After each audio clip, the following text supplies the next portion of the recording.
3 to 7 degrees. Now you're up to date on News Talk. Football on Off the Ball. With Sky. All the football you love in one place. Across Sky Sports, BT Sport and Premier Sports. This is News Talk.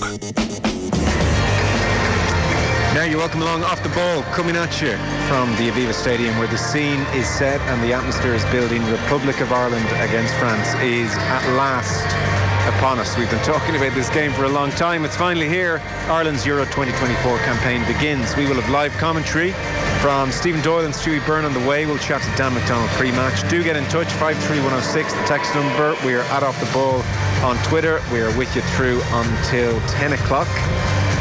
Teams are in. Stephen Doyle's alongside me, so I suppose the Irish team was relatively predictable. One of the questions was what would happen at wing-back, both sides. Bazunu in goal, Collins, John Egan, Darragh O'Shea, the centre of defence. We have Coleman at right wing-back, and we have Matt Doherty left wing-back. So it's back to Portugal away. Coleman right wing-back, Doherty left wing-back, Collins, John Egan, Darragh O'Shea in the centre defence. Midfield, as most predicted, Josh Cullen, Jason Malumbi, Jason Knight, Will Smallbone as well as he did, settles for a place on the bench. So it's Cullen, Malumbi, Jason Knight, and of course Evan Ferguson, you will not be surprised to hear, does lead the line up front. Chidozie Ogbene partners him. That is the team Stephen Kenny has gone with this evening. France will come to Mike Maignan in goal, AC Milan. Their back four, Benjamin Pavard is in. They have Konate, they have Upamecano of Bayern Munich. Those two know each other from the time of the Bundesliga. I was about to say the weak link. We're talking relatively here. The man pointed to as a weak link is Theo Hernandez of Milan at left back. We shall see. And then it gets very scary, frankly. Camavinga, 20 years of age, the present and the future of Real Madrid, is alongside Griezmann, who was so good during the World Cup, and Adrian Rabiot of Juventus these days. And then the front three, Kolo Muani, who has scored 1 goal in his 6 French appearances. He is going to go for big money this summer. Giroud in the side, 121 French appearances, 53 goals. He is the record French goal scorer, but only temporarily, because alongside him, Kylian Mbappe, 38 goals in 67. Stephen Doyle. Well, Joe. It's finally here. We've been talking about this game for some time. So the Irish team, what jumps out to you? Well, let's say first of all, Evan Ferguson makes his first competitive start, and that means that the England can't claim him anymore. So finally he's been nailed down. No, listen, that was all a load of nonsense. He was never going to declare for England. So it's good anyway, though, to see Evan Ferguson. I know there had been some doubts over the last couple of days. Some people kind of saying, I know Vinnie Perth said no to the AM.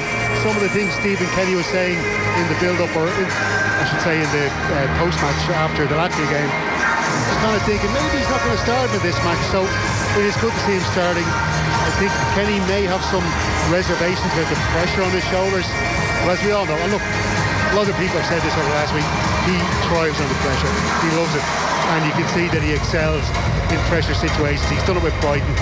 He got his first goal last week, which is brilliant as well, just to get him off the mark, so that's not going to hang around his neck, getting his first international goal. It's just a shame William Saliba is injured, isn't it? Because he's the man that he steamrollered when he was playing for Brighton against Arsenal to score his first Premier League goal.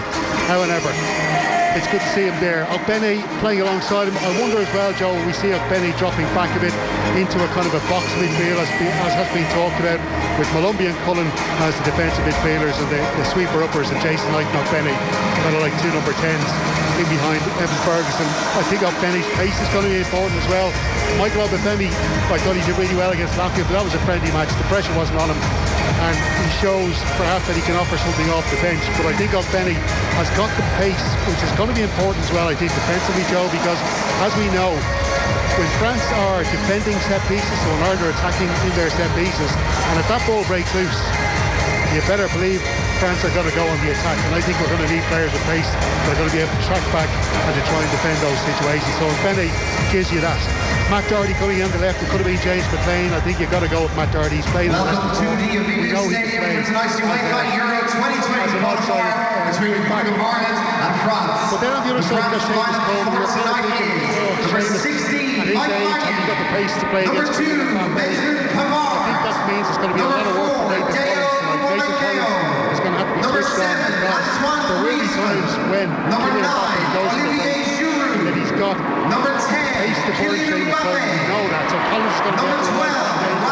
The only thing I would say about Seamus Coleman is that the manager indicated in the press conference yesterday and he didn't have Coleman in the side just for his experience. He hasn't done one of those form at Everton. And I think that's a very valid point to make because Coleman, I've watched him in a few Everton games over the last couple of months. He's been playing really well.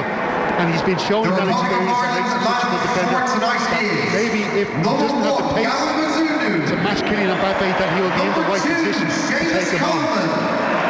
Then aside from that, I think you're looking at Joe Cheney, his horse for course as well. Nathan Collins, they're his three centre backs that he's picked for all the big games.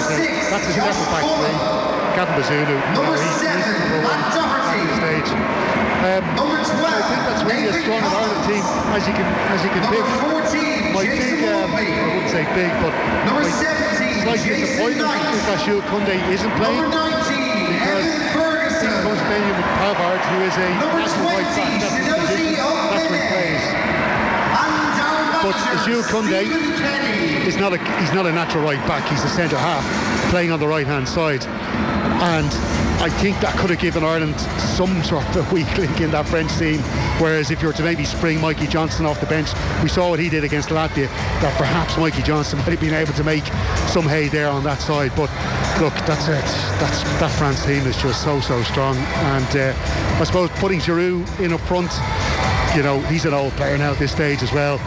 He's not going to have that pace that, you know, I watched the Dutch game the other night. I thought Colin Mawani was absolutely sensational.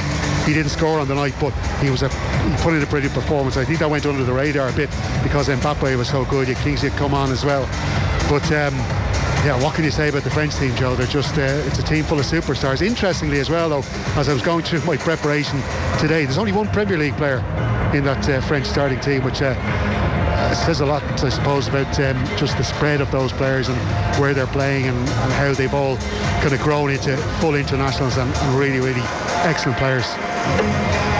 Yeah, it's all set up so lots of people in early. France are just that good. I suspect people want to watch them warm up and to create an atmosphere as well befitting the occasion. We are going to take a very short break. Dan McDonnell is waiting in the wings, as is Stuey Byrne. We're going to look ahead to this game in a bit more depth. Ireland's Euro 2024 campaign about to get underway. Couldn't happen under more electric circumstances. France are in town. Short break. We're previewing this game with Dan and Stuey next. The news round on Off the Ball. With Gillette Labs. Get the ultimate shave for your money back. Neon Night Edition available now. Life feels better when you know your loved ones are protected. Well, now you can have peace of mind knowing your family's future will be looked after for as little as €10.10 per month with Leia Life Insurance. Simply answer a few online questions, no medical required, and you'll get an instant decision. Join us online and you'll get a 10% discount.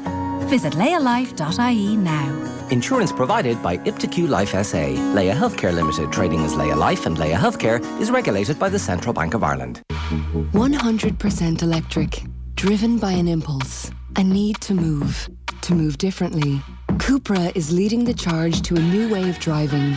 With the Cupra Born, you can experience electric driving to 100% of its potential. Embrace the birth of a new way of moving. Follow your impulse and go full electric with your own 231 Cupra Born. It's ready, just waiting to be driven today. Search Cupra Official. What makes a home? The solid foundations that it's built from? The people and company that it keeps? Begotten and born, grown and left. Some since past, others yet to come. And what if the emotions invested within its walls, the good times, the tough times, and the everyday mundane? What makes a home? All of these things. Invest wisely. Invest once. Fairco Windows and Doors, transforming homes since 1998. Visit our showrooms in Dean's Grange and Santry, or contact us at fairco.ie. Virgin Media customers, the power to play lies in the palm of your hand with our best price mobile plan exclusively for you. Add our new free Spirit Unlimited plan to your Virgin broadband for just €20 a month and enjoy the freedom to move with a 30-day contract. Switch your mobile today. See virginmedia.ie/mobile. Virgin Mobile. It's playtime. Terms and conditions apply. See virginmedia.ie. I'd pretty much given up on dating apps, to be honest. I had enough of them. But I knew a friend who'd met someone on Go Dating, so I gave it a go. And yeah, it was great. I met someone. It wasn't like instant fireworks or anything, but we ended up chatting for hours, and 8 months later, we're still together. You never know when you'll find that special someone, but at Go Dating, we'll do all we can to make it happen. Because when you know, you'll know. Sign up today at godating.ie. As loved by Newstalk. Loan Moss, not a problem. Apply Zero Liquid now for a moss-free, rich green loan. Zero is easy to apply and fast-acting. Now is the ideal time to control moss in your lawn with Zero. Zero Liquid delivered to your home from Horkins.ie. For Zero Liquid, that's Horkins.ie. Lunchtime Live. Because one thing sure and certain, Curiosity GA here in County Waterford will be wearing the mental health jersey, crest on the jersey, for the year of 23. You won't take it away, Liam. You're not going to remove it. No, we can't. This is a must. This club is promoting positive mental health. Lunchtime Live with Andrea Gilligan. Weekdays at midday on Newstalk. Off the ball. This is Newstalk. Now you're very welcome back. Off the ball, coming at you from the Aviva Stadium, where the scene is set and the atmosphere is building. Republic of Ireland against France is upon us. Ireland's Euro 2024 campaign begins in earnest. Electricity in the air given the opposition. If you're just tuning in, Irish team, Zunu in goal, back three of Collins, Egan, Darrow, Shea. It is akin to Portugal away then. Coleman at right wing back, Doherty at left wing back. Ireland's midfield three, plenty of football in them all season. Josh Cullen at Burnley has played 48 times. Jason Malumbi at West Brom 46 times. Jason Knight at Derby in League One has played 45 times. So they should be fit and ready to go. And then up front, Evan Ferguson with 3 Premier League goals to his name starts alongside the pace of Chidozie Ogbene of Rotherham. As for France, 4-3-3, it's Mike Maignan of AC Milan in goal now. Back four of Pavard, Konate, Upamecano of Bayern, Theo Hernandez of Milan. Midfield three, very scary, Camavinga of Real Madrid, Griezmann, so good during that World Cup, and Adrien Rabiot of Juventus, and then Kolo Muani. He's at Frankfurt at the moment, but not for long. 6 French games, 1 goal to his name. He's scoring lots of goals in Germany. He's a serious talent. You would have seen that on Friday night against the Netherlands. Alongside him, Giroud, just the 53 goals to his name. And soon to take his record, Kylian Mbappe with 38 goals to his name. Very happy to say Dan McDonnell of the Irish Independent alongside me. Good evening. Evening, Joe. Stuey Byrne, hello to you. Hey, Joe. How are you? I'm very well. Dan, we've been talking about this game for a long time. It's almost surreal. It's upon us. A reaction to the Irish team, first of all. Yeah, I think the Ireland team is probably as expected once O'Dowda was ruled out. I think the one question mark was, would it be Matt Doherty or James McLean at left wing back? I suppose there was a debate around Ogbene and Obafemi, but I think if you've been sort of listening to Stephen Kenny's comments over the last week, the answers were there. You know, his concern, Obafemi hadn't played 60 minutes at club level since November, and this is going to be an intense job. And I think that's, Seamus Coleman was obviously in a doubt as well, and the fact he's playing at right wing back is probably a talking point, but I suppose to me I was always feeling it would be Collins, Egan, O'Shea in the back three, all right. And I'd love to know, we may never even get the answer, if O'Dowda had been fit, would it have been Coleman or Doherty, but who knows. Stewie? Yeah, Matt doesn't mind us staying up, really. I'm actually quite, I feel kind of comfortable that Coleman's playing, because of for a number of reasons, but if it had been a year ago I would have been worried, but because he's been playing regularly at club level, and because I think Seamus has kind of adapted his game, and I think he's settled, he's kind of been able to kind of adapt his game to what he's good at now, and you could not have a more important role for him this evening than to mark possibly one of the best players in world football, so I think I think himself and Collins, we know Collins has got pace, especially over 20, 30 yards. I think they're going to have to really conjure up a really good relationship, good communication between the two of them. I don't think we're going to see Seamus Coleman venturing very far forward, to be quite honest. I think the danger is at Mbappe. However, Malumbi playing, I think, is also significant because I think Griezmann is. I can almost see Malumbi nearly operating in a sort of 1v1 situation, following him around the pitch. We know Griezmann tends to roam, and a lot of everything good about France kind of comes from him at some stage because he gets that sort of that free license to roam. I wouldn't be at all surprised if we see Malumbi sort of pinning himself on him and just try to stop them playing. I think it's really important, Joe, that the first 5-10 minutes that we kind of settle into a way of playing and we become quite comfortable that we're not going to have much of the ball here this evening. We're going to be we're playing against probably one of the most dangerous teams in the world, and I think it's important that the conversations we have beforehand is that we go into the game with a certain expectation that it's going to be a shift for a lot of it, but then for the parts where we do get the ball back, we're going to have to make it count. Stephen Kenny, Dan, said we're as good as any team in Europe on the ball. Yeah, I mean, that was maybe a slight exaggeration in terms of that sentiment. Look, I mean, I think it's true that the team is passing the ball more, and like the stats would back that up. But I mean, comfort is probably almost a sort of a subjective opinion when it comes to this. When you consider the difficulties. Now, I do think, right, Kenny's point has always been that Ireland need to play these games and be brave and trust themselves, and it's true. We've watched Ireland play these games where you just get rid of the ball consistently. I'm sure Stewie's played in games and European games. If you keep giving the ball away, then naturally it will tire you out eventually. But it's obviously the balance. It's mixing it up at times, and I think the Ogbene selection tonight is significant on a number of levels. I think should we reference maybe Malumbi or what sort of supplementary help you're going to be giving Coleman, say, and Collins around Mbappe. Don't forget you're going to have Colin Mouani the other side as well. But like Ogbene will probably defend from the front. I would say you'd see Ogbene and Knight maybe even shifting out to provide support, but also probably make runs down the sides at times as well too, to give the team an outlet. But it's true, I think, like, the funny thing about France is they do let you have the ball sometimes.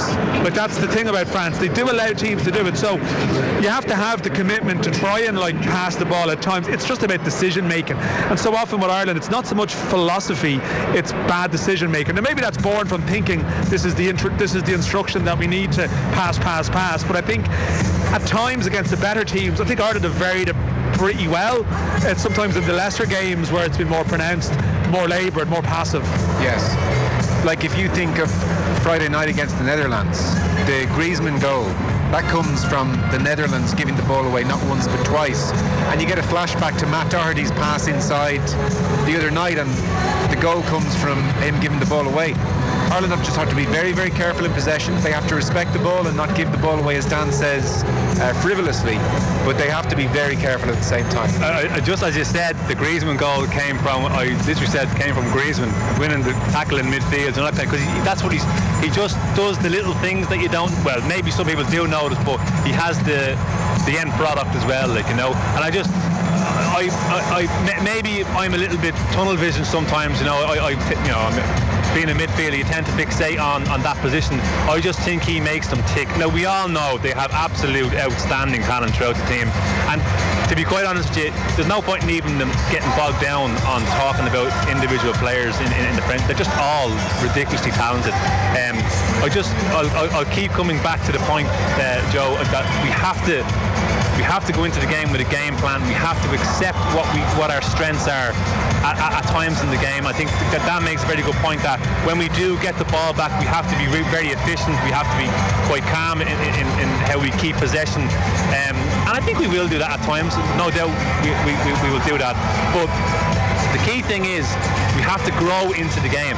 You look at the game the other night, it's over after 10 minutes, end of story, and that's against what you consider to be an excellent Netherlands team coming off the back of what was a fairly half-decent World Cup for them, and they were just made look like really, really bang average. So it's I can't remember the last time when Ireland kind of came into a game where we kind of had to really dig in and call on that sort of Irish spirit and mentality and a bit of aggression. I think we're going to need it at times tonight, and it's how we manage that with parallel to what we do when we have possession.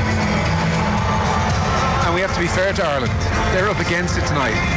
Would you anticipate, even though Stephen Kenny has said we have not built towards a low block, everyone has a plan until they get punched in the face? I'm fully anticipating seeing large chunks of this game where Ireland very much have a back five and probably four and maybe one left up top, and let's hang in there. That's absolutely fine as well. Yeah, no, I think it can be like, as everyone will say now, you have your in possession shape and your out of possession shape, and you can't see it easily becoming a 5-4-1 as you mentioned. It's a question of how low the block is without getting too technical about it. I think naturally you don't want to push too high against France with the attributes they have. I think the French team is an interesting one, which should be talked about. That Giroud has come in as the central striker. This argument would exist that maybe Mbappe gets more freedom when Giroud plays.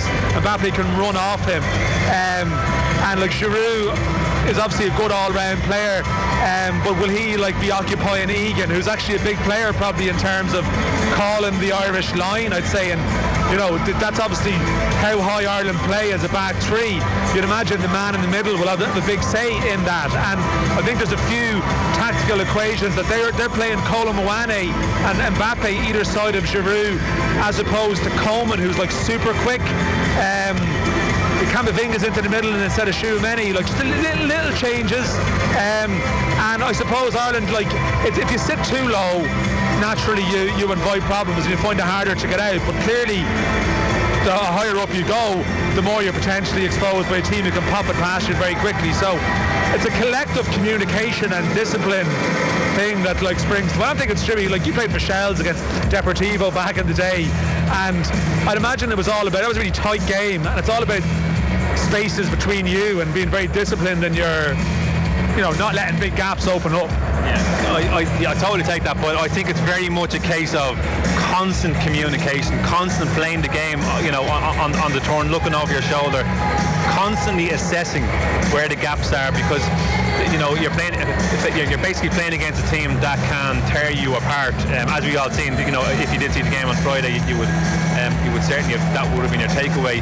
So it's probably been a while since I can't remember the last time we played against where we kind of were really, really up against it, and I think now we can be good in these situations sometimes when we go into these scenarios where we're really up against it. There is a sense of let's pull in together, let's have a go with each other, let's forward each other on, communication, roaring and shouting. We've kind of gone away from that a little bit. We do it in games like this, and we're going to have to. It's the bit of fear. Exactly. It sharpens minds, and it brings out, and it's an interest. The Kenny team is such an interesting team. An opposition like tonight brings out that old, resilient, hard-nosed edge that Irish teams traditionally have had, sometimes in the absence of good football. And this team, at times, you could accuse them of just being too nice to play against. Yeah. I don't think that will be the case tonight. No, so some games, Joe, it might be a little bit simplistic than this, but sometimes you don't have to give team talks, that kind of way. You just have to point players in the right direction. I think there'll be I like the use of the word, they will come into this game with fear, and it's a good thing. There's no harm in that at all, as long as you can channel it in the right way.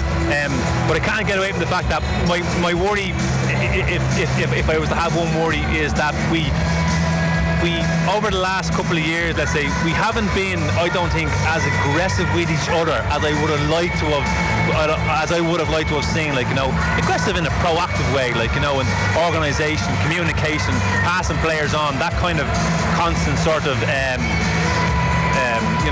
of just pulling on the string sort of a thing, so look, I think we're just going to have to do it tonight. It's very simple, and coming into the game with fear, I don't think we're going to have much of a choice, really. Darren, what's your take on that broad area, that hard-nosed edge that people feel has been lost as the team strive to play a better brand of football. And of course, there's no reason you can't have both, but maybe there's such a focus on the football that they've lost that hard-nosed edge. Is that a fair criticism? Yeah, no, I can see the point. I mean, I think leadership has definitely been a question mark. Now, I suppose Coleman hasn't played a lot of games. Like, under Kenny, I think he's played maybe, 50% of some of the big ones, if even that. Alex, a lot of these are younger players who've learned on the job together. A lot of them played their first games for Ireland in closed doors matches. When they were sort of a half-life, those games as well. And I'm trying to think, I think of the Serbia game here, the Portugal game here. Portugal game here was more of a slow game rather than a really high-tempo affair. Serbia, to be honest, Ireland got picked apart a lot in that match and could have lost. And I think there's a balance. I think what I would say is that Malumbi came into the team last year halfway through that 4-game Nations League window, where it was Hendrick who was replaced by Malumbi in a midfield 3. Now Malumbi, I think, does give you that. Sometimes you have to rein it in a little bit with Malumbi, but he actually is that disruptor in there. Cullen is obviously a bit more calm. Malumbi will make a tackle, he might get a yellow, but it'll energise people. Jason Knight is all energy. I think Jason Knight's main attribute, you can argue, is energy. So I think the team tonight, they've definitely gone for some of those attributes that you're probably looking for, Stewie. I'm just going to come in. Coleman will put one on Mbappe as well, no doubt about it. If he gets an opportunity, he'll put him on the ground. As long as it's safe, as long as it's kind of a thing where I can't get anything more than the yellow card, he'll do it. There's no doubt. I think he had words with Ronaldo. He was in Ronaldo's face when they played him here. Got in his face, just tried to disrupt him a little bit. The Serbia game is a very, very good analogy. Definitely the best team I think we've played here in probably since Germany. I thought they were top notch, and we were up against it a lot in that game through their movement, but we pulled it together. We were able to just kind of again, maybe it was that fear factor, maybe it was the fact that we were under the cost, but we pulled something out of the bag, and we're going to have to do it again this evening. Look, and it always comes back to how you start the game. You can't start after 10 minutes. You can't start after 5 minutes. You just have to be in the right mindset, and if we get it right from the start, then we can certainly frustrate. Not least because the crowd are only itching for that kind of a start and to get on board with something. Dan, which French player is going to score from 35 yards tonight? Oh God, yeah. I think the French mindset towards the game is very interesting. Don't discount. Analysis. Are you saying this is a freakish statistical anomaly, Havard, or it's happening too often? What's the highest ranked team we've conceded a goal against like that, Joe? I don't think we're going to have that problem. Listen, play this back to me. Those goals have come in games where Ireland have been lax. I don't think that application will be bad tonight. I think they'll be good with that stuff. I think a lot of the goals Ireland have conceded against the better teams, it's actually been annoying stuff like set pieces and crosses into the box rather than that type of strike. So I don't think, I think Ireland aren't going to be as vulnerable to that. But I'll go for Pavard. He's got one in the locker for fullback. What were you saying about France? Well, I just think the French mindset generally. There is no doubt that this game is an afterthought for them in the context of the window. They would have come in last Monday and spoken about Holland for 4 days. And then they come here. Now, these are all world-class players, right? They've all played, most of them have played Champions League at a high level. So it's not like they're going to be rattled by the noise or intensity, really. But it's the end of a window for them. This is the whole point of it. Stewie says about starting well in the game. If you sort of knock them out of their stride a little bit, that is Ireland's best chance. And they've gone for Giroud, so they've changed things up a little bit from the other night. Giroud sending a message that at times we're going to try and compete with Ireland in this way.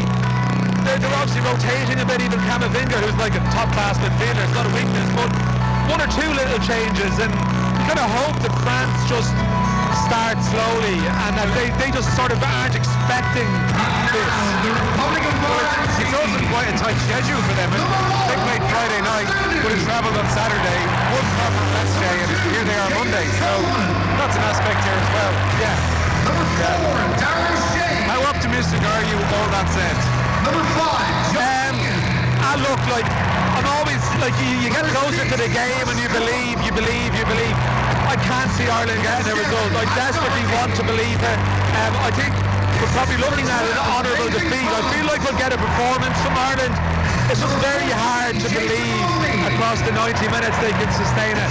I think if they can stay in the game for long enough, I think you could see small bone later on, by the way. Mikey Johnston, even Adam Ida, maybe if the game's in a particular direction, over Femi off the bench. I think Ireland have okay options if it's level with 20 minutes to go, if they can offer options to stretch things a bit, but I think France are full of confidence. It's very hard to believe they will completely chuck it in here. This is an incredibly negative question I'm going to ask you. Above all else, it's important not to suffer a defeat which sparks a crisis. And by that I mean 4, 5, 6. I don't really, to be honest, I don't really want to consider that. I don't think that will happen. The Netherlands will be. Yeah, I get it. 4 goals. No, I mean it's not that we want to think of, and if that does happen, then it can have a kind of a detrimental effect on everything. However, I guarantee you one thing, right? Despite all the talk and the build-up and the analysis and the articulation of what may happen, what will happen, I'd say in the dressing room it's very simple. And Dan just said it there. If it's 0-0, 20 minutes to go, things can happen, and you start counting back from then. How do you get there? Get to 25 minutes. Get to half time. It's the usual stuff. That's what players say in the dressing room. They don't really go into any much more detail than get in their face, stop them playing, don't be stupid, don't give away silly free kicks. Match them, and then let's see what they have. Yeah, I hope you're right. I do just have this nagging sense of Ireland in possession the other night against Scotland, where they gifted chances in the box. So France don't press high.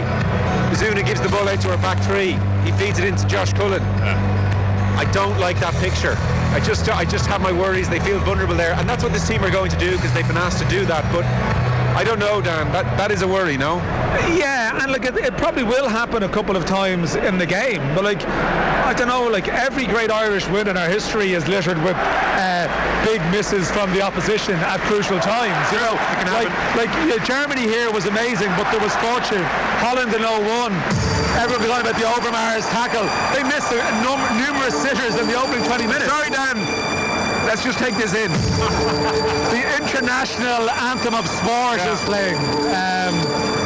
Who's on fire at the moment, but you can't not move. Look at you bobbling.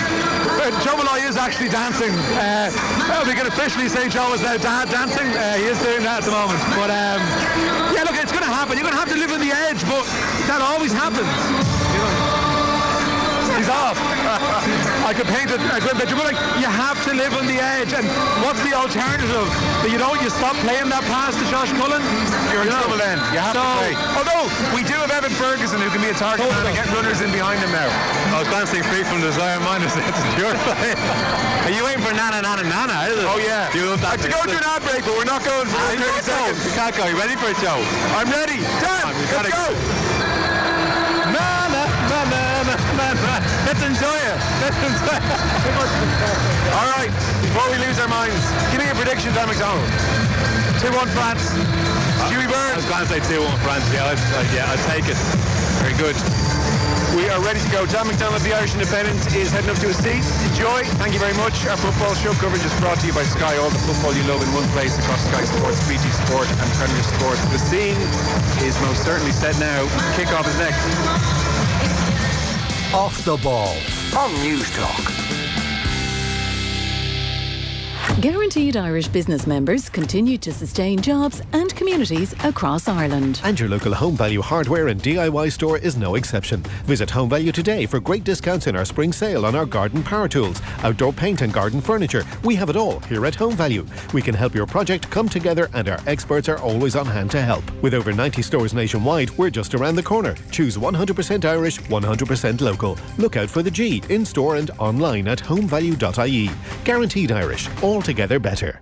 March into spring with a cracking hotel deal from GoBreaks.ie. From Easter breaks to weekend escapes, choose from our amazing selection of 3, 4 and 5-star hotels around Ireland from just €80 per night. But that's not all. Now you can find incredible European hotel deals on GoBreaks too. Why not book Alicante in April or Milan in May? Go experience, go explore with GoBreaks. As recommended by News Talk. Go Brakes. T's and C's at gobrakes.ie. New ideas and new ways of working can transform your business. SkillNet Ireland can help you to build the capabilities and skills your business needs to innovate and thrive. Think innovation. Think talent. Visit skillnetireland.ie/think talent for supports on developing your people. Dundeel Motors is home to Ireland's largest range of new and premium used cars from all of Ireland's trusted car dealerships. That's why you'll find Audi Nace on Dundeel. Visit the Audi Nace showroom on Dundeel to find your next car. Dundeel Motors, for Ireland's largest range of new and used cars from all of Ireland's trusted car dealerships. Visit dundeel.ie today.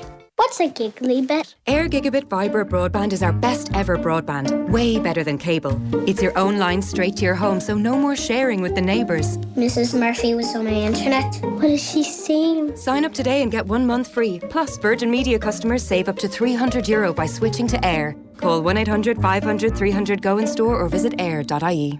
Offer subject to location and availability. 12-month contract. Setup fees may apply. T's and C's apply. See air.ie/save300.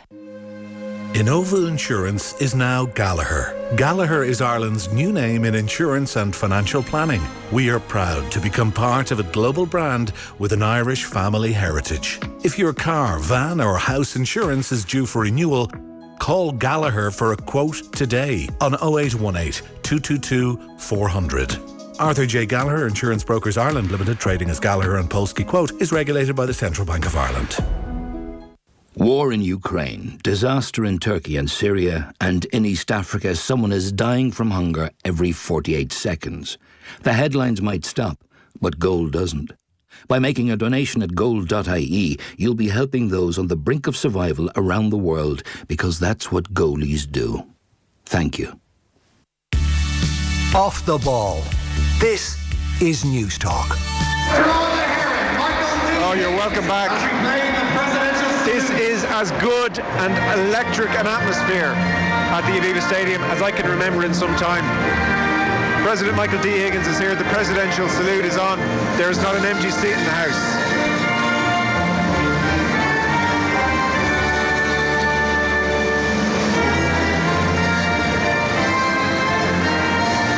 Kylian Mbappe led the French team out.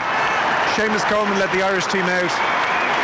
President Michael D. Higgins will now greet all the players. We'll have the anthems. Amazing atmosphere. You can just feel the electricity in the air. Competitive game, Euro 2024. It's a difficult group, but all is still possible. And it's France in Dublin. Sizable French crowd away to our left. That's the lower stand away to my right. The hardcore fans are in there in their numbers. There's green flares going off. The French crowd have the entirety behind the goal to our left, so they're here in good numbers, but we're not hearing them at the moment because, well, you can hear the music, and also Irish fans trying to get you boys in green going as well. Your commentary team for the evening are standing by. Let's get over to Stephen and Stuey. Thanks very much, Joe. Well, you could just get the smell of that smoke wafting through the air from the players that have been let off down at the south stand, just behind the goal, off to our right-hand side.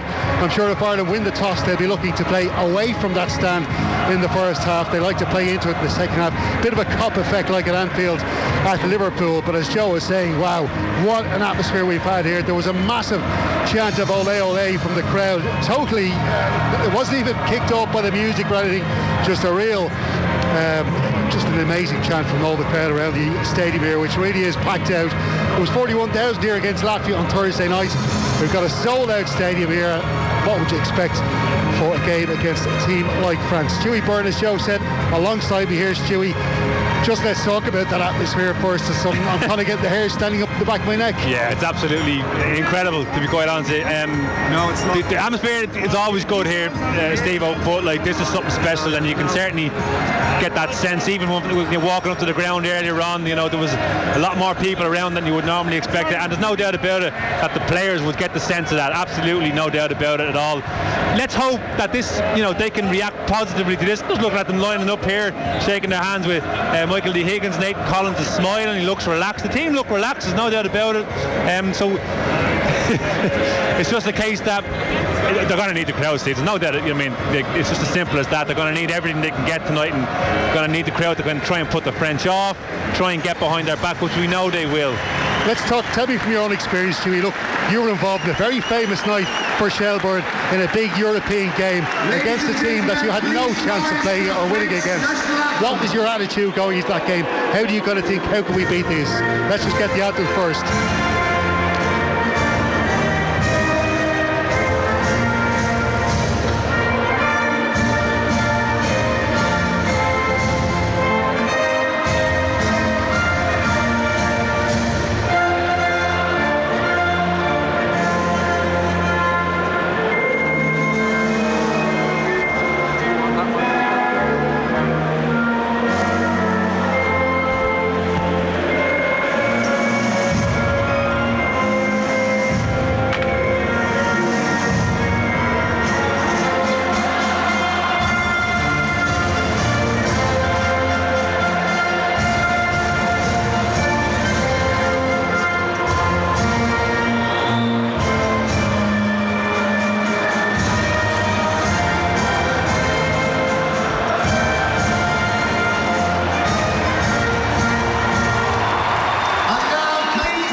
Marseillaise, and then we get Aaron Levine, the Irish national anthem.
The flames are going up around the edge of the pitch. What an atmosphere, and a great rendition of the national anthem there, Stewie. But I was going to say to you, at this moment in a big game where you're up against a side that you have no chance against, what you're going to think and what are you feeling? You know, the biggest takeaway, Steve, must probably be the preparation. You just got to know what your job is before you get on the pitch, because the reality is you won't be able to hear a thing. The pace of the game, you have to expect that they're going to come at you all guns blazing. That may not happen, but you have to expect it will, and if it doesn't, you have to be able to react to it. You can hear the atmosphere now. It's an exceptional atmosphere. It's absolutely outstanding. As good an atmosphere as I've ever experienced in this ground. So the players are going to find it difficult to communicate to each other. So there really has to be that sense of understanding between them. Little, whether it's body language or hand signals or whatever the case may be, that they're all on the same hymn sheet. And we spoke about it before the game. The key thing is, the very most important thing is, first 10-15 minutes. Well, tonight we'll see if Stephen Kenny's Irish Revolution is bearing any fruit. This is the start of a qualifying campaign for the Boys in Green squad that has Stephen Kenny's stamp all over it. And if there's a real sense of anticipation and hope here at the Aviva Stadium, you can certainly feel it. Every player's name roared on pre-match along with the light show and music. This is the kind of thing that Kenny said yesterday he wants the players to feed off. Nothing sharpens the mind more than taking on such a phenomenal side like this French one. World Cup winners in 2018, World Cup finalists in 2022, taking Argentina, the eventual winners, right to the end of that game. A penalty shootout they were beaten on. Think of England though in Stuttgart, Italy in New Jersey, Holland on Lansdowne Road, Italy in Lille, and Germany here at the Aviva Stadium. That famous night when Shea Long scored the winner. Big nights when Ireland were not expected to go out of results, and they did. Can they do it tonight? We shall see in just a moment. The Irish team just doing their little huddle now as we look down on the pitch in green shirts, white shorts and green socks. And down off to my right hand side is where Gavin Bazunu will be keeping goal. He's in an all purple strip. The French team in their away kit, white shirts, blue shorts and white socks. And their goalkeeper, Mike Mignon of AC Milan, all in yellow in the goal to our left-hand side. So he's just standing in front of the short stand at the Aviva Stadium, where a lot of flares have just been let off by the French supporters. And a big gang of French fans down there with all their red and white and blue flags. The Irish team have done their huddle, and they will play from right to left in this first half with the south stand and all the Irish ultras in there behind them. And the French team are going to tip us off in this first half. Olivier Giroud back to Camavinga and then to Theo Hernandez. It's Mbappe, early touch for the French captain, and then all the way back to Upamecano, and then Konate to Pavard, back to Konate, and now Upamecano sets off on a run on that inside left channel towards the halfway line.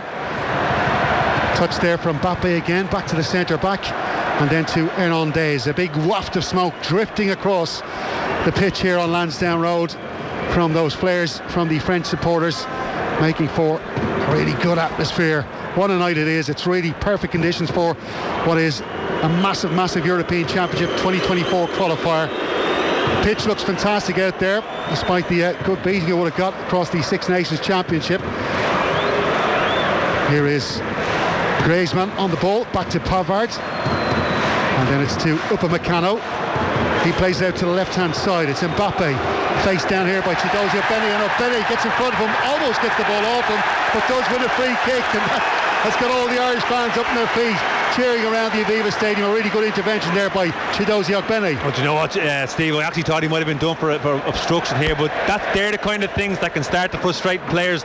Obviously, Ogbene, as they started, kind of having a look at Seamus Coleman and Collins are certainly operating that right hand side, but Ogbene is going to be the one to offer pace. Ball over the top here from O'Shea to Ferguson. Ferguson dashes after that ball. He's in a wrestle here with Upamecano, crosses the ball looking for Ogbene, but Hernandez clears that out of the box. It's headed back by Josh Cullen and then headed away by Konate, and the further clearance by Pavard up to the halfway line. Egan in behind Giroud there, making a tackle. Sliding in there was Malumbi, but Egan picks up the loose ball. He's charging into the French half here. Leaves it off to Ogbene on the right hand side. Inside the second minute here. Decent start by Ireland. Here is a pass there from Mbappe to Rabiot, goes awry, and that's out for a throw into Ireland, much to the delight of the Green Army. The ball has been played back to Collins. He gets it forward to Malumbi across to Cullen, still in the Irish half here. Ball then given to Darragh O'Shea, who just makes an advance from that back three line. He's got Doherty to his left, and Doherty picks up the ball here and then goes back to Josh Cullen. Just to give you a run through both those teams, if you're just joining us, it is Gavin Bazunu in goal for Ireland, a back three from right to left of Collins, Egan and O'Shea. It's Matt Doherty playing on the left wing back position, Seamus Coleman on the right. The midfield trio of Cullen and Malumbi, who are playing as the deeper midfielders, and then it's Ogbene and Knight just playing off Evan Ferguson. Ball over the top here again for Ferguson, but it just goes over his head, and it's gathered by the French goalkeeper Mike Maignan. Their team, it is Pavard right back, and then the centre halves of Upamecano and Konate. At left back it's Theo Hernandez, and then the deep lying midfielder is Camavinga with Rabiot to his left, Griezmann to his right, and then it's Kolo Muani playing off to the right of Giroud and Mbappe to the left. Some early spells of possession from Ireland have been very impressive for the last couple of minutes. Probably really important to see Malumbi and Cullen getting on the ball, and even getting on the ball in tight areas where, Griezmann and Mbappe, they were squeezing but weren't putting them under huge pressure. But it's good for the confidence that they get those early touches and kind of try and settle themselves into the game. Ireland are certainly sitting back here, but possession wise decent so far. And we just seen a sliding tackle there by Griezmann on Doherty, but he couldn't get the ball off him, and it was gathered by Josh Cullen and then passed back to Egan and then all the way back to Gavin Bazunu, who makes a long clearance. It's headed down by Rabiot inside the Irish half, but Egan plays the ball out. It's a lovely pass straight forward to Evan Ferguson, chips it through to Ogbene, plays it out now. Here is It's Jason Knight on the left hand side, cutting inside, but he's stopped there by Camavinga. Another decent forward move by Ireland here. Matt Doherty now on the left hand side gives that ball to Jason Knight on the touchline on our near side here, back to Cullen and then to Malumbi and then all the way back to Darragh O'Shea. O'Shea plays that ball inside to John Egan. He's on the halfway line. And then it's back to Darragh O'Shea. He advances forward, just nudging the ball forward with his right boot. Gives it to Jason Malumbi. Malumbi has Camavinga in front of him. Goes back then to Collins. And then it's Collins outside to the skipper for Ireland, Seamus Coleman. Coleman getting forward. Gives the ball to Ogbene. Ogbene spins and makes a run, but Coleman goes backwards. And then along the halfway line gives that ball to Josh Cullen, and then it's back to Collins. Ireland really minding the ball here and trying to hold on to possession as long as they can. We do know the French don't need possession to hurt teams. Here is Ogbene down the right hand side. He's beaten his man, but just ahead of him there is Hernandez coming back to snuff out the danger. Mike Maignan with not the most of convincing of clearances. It does get to Rabiot, heads it, but it's given away now to Cullen. Cullen is tackled from behind by Giroud, and then Camavinga gets the loose ball and gives it to Rabiot on the left hand side. Rabiot plays it inside then to Upamecano, and then it's played across to the right hand side of the pitch for France to Benjamin Pavard, the Bayern Munich right back, one of 3 changes to their team. Himself, Camavinga and Giroud starting. They didn't start the game against the Dutch on Friday night. A 4-0 win for France in Paris, and a really poor performance from the Dutch, but of course they were cleaned out by that virus going around the squad. They lost a number of players, and it definitely looked a little lethargic during that game. Ireland looking much sharper here tonight, and as I said, the French don't need a huge amount of possession to hurt teams. They were allowing the Dutch to have a lot of possession the other night, but they're so quick with those transitions and counter-attacks. They're in possession at the moment. It's Rabiot scrambling to get to the ball there, gives it away to Ferguson. He's giving it away to Mbappe deep in the Irish half, passing the outside of the boot into the box, but it's headed away by John Egan. Here is Jason Knight. Knight then plays it across to Doherty. He's being chased here by Colm Moani, and then it's back to O'Shea. Plays a pass out to Jason Knight from about 20 yards, and it's back to O'Shea. O'Shea looking for that ball over the top again for Ferguson. He can't get to it, and it's Upamecano on the loose ball, gets it forward to Rabiot. That's the key area for us, Steve-O. You know, once we get ball possession back, which we were sort of just our shape shifting right to left for the last 4 or 5 minutes, French in good possession. When we get it back, we need to be really, really careful. I'm just kind of guilty of giving away a little bit cheaply on that occasion. It's going to happen, and we just need to get over it, get on with it, and make sure that we don't get frustrated with ourselves. And shape so far is very good, I have to say, but you kind of alluded to it in commentary. The French had that ability to switch on at the drop of a hat, and that's really where the danger comes from. They've got the ball on the left hand side. It's with the captain, Mbappe, of course, officially made captain last week. His first game as skipper was that Dutch match, taking over of course from Hugo Lloris, who announced his retirement along with the likes of Raphael Varane. There's been a huge change in the French squad, and a lot of young players, a lot of inexperienced players in this French squad. But one thing you'd note, Stewie, when you go through all the stats of these French players' international careers, they've all played a massive amount of games at underage level, right through from under 15 up to under 21 and together.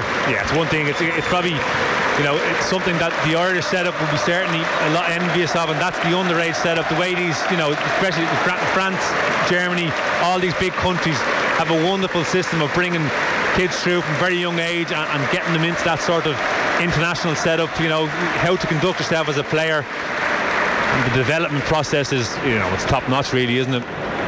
Here's Pavard, gets it forward to Griezmann. You wouldn't miss the young, or I should say 32-year-old Atletico Madrid midfielder. He's got his hair dyed pink in case he missed the Dutch game on Friday night, and you wouldn't miss that shock of pink just up and down that right touchline. Ball over the top here into the box. Colm Moani picks it up. Can he get around Bazunu? He does, but he has to pull it back too far to the byline.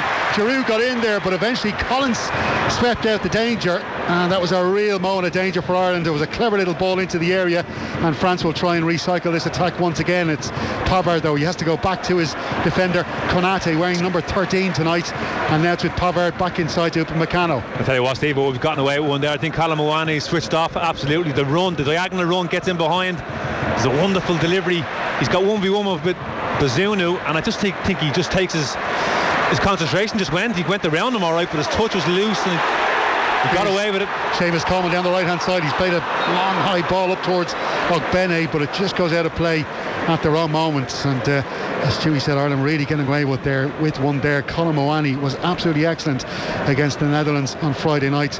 A superb player who plays for Eintracht Frankfurt. There is links with him moving to Manchester United apparently in the summer, but Eintracht saying they want at least €100 million for the player. Here is Pavard now, plays the ball into the box to Giroud. Egan gets in there though and tackles him, gets the ball away to Jason Knight. Knight to Doherty.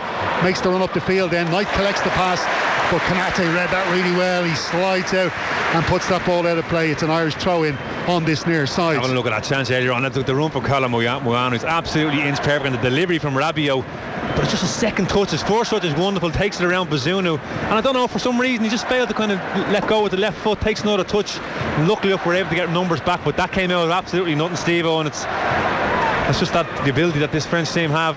Doherty throw in for Ferguson. Kanate gets over him and puts that out of play for another Irish throw in.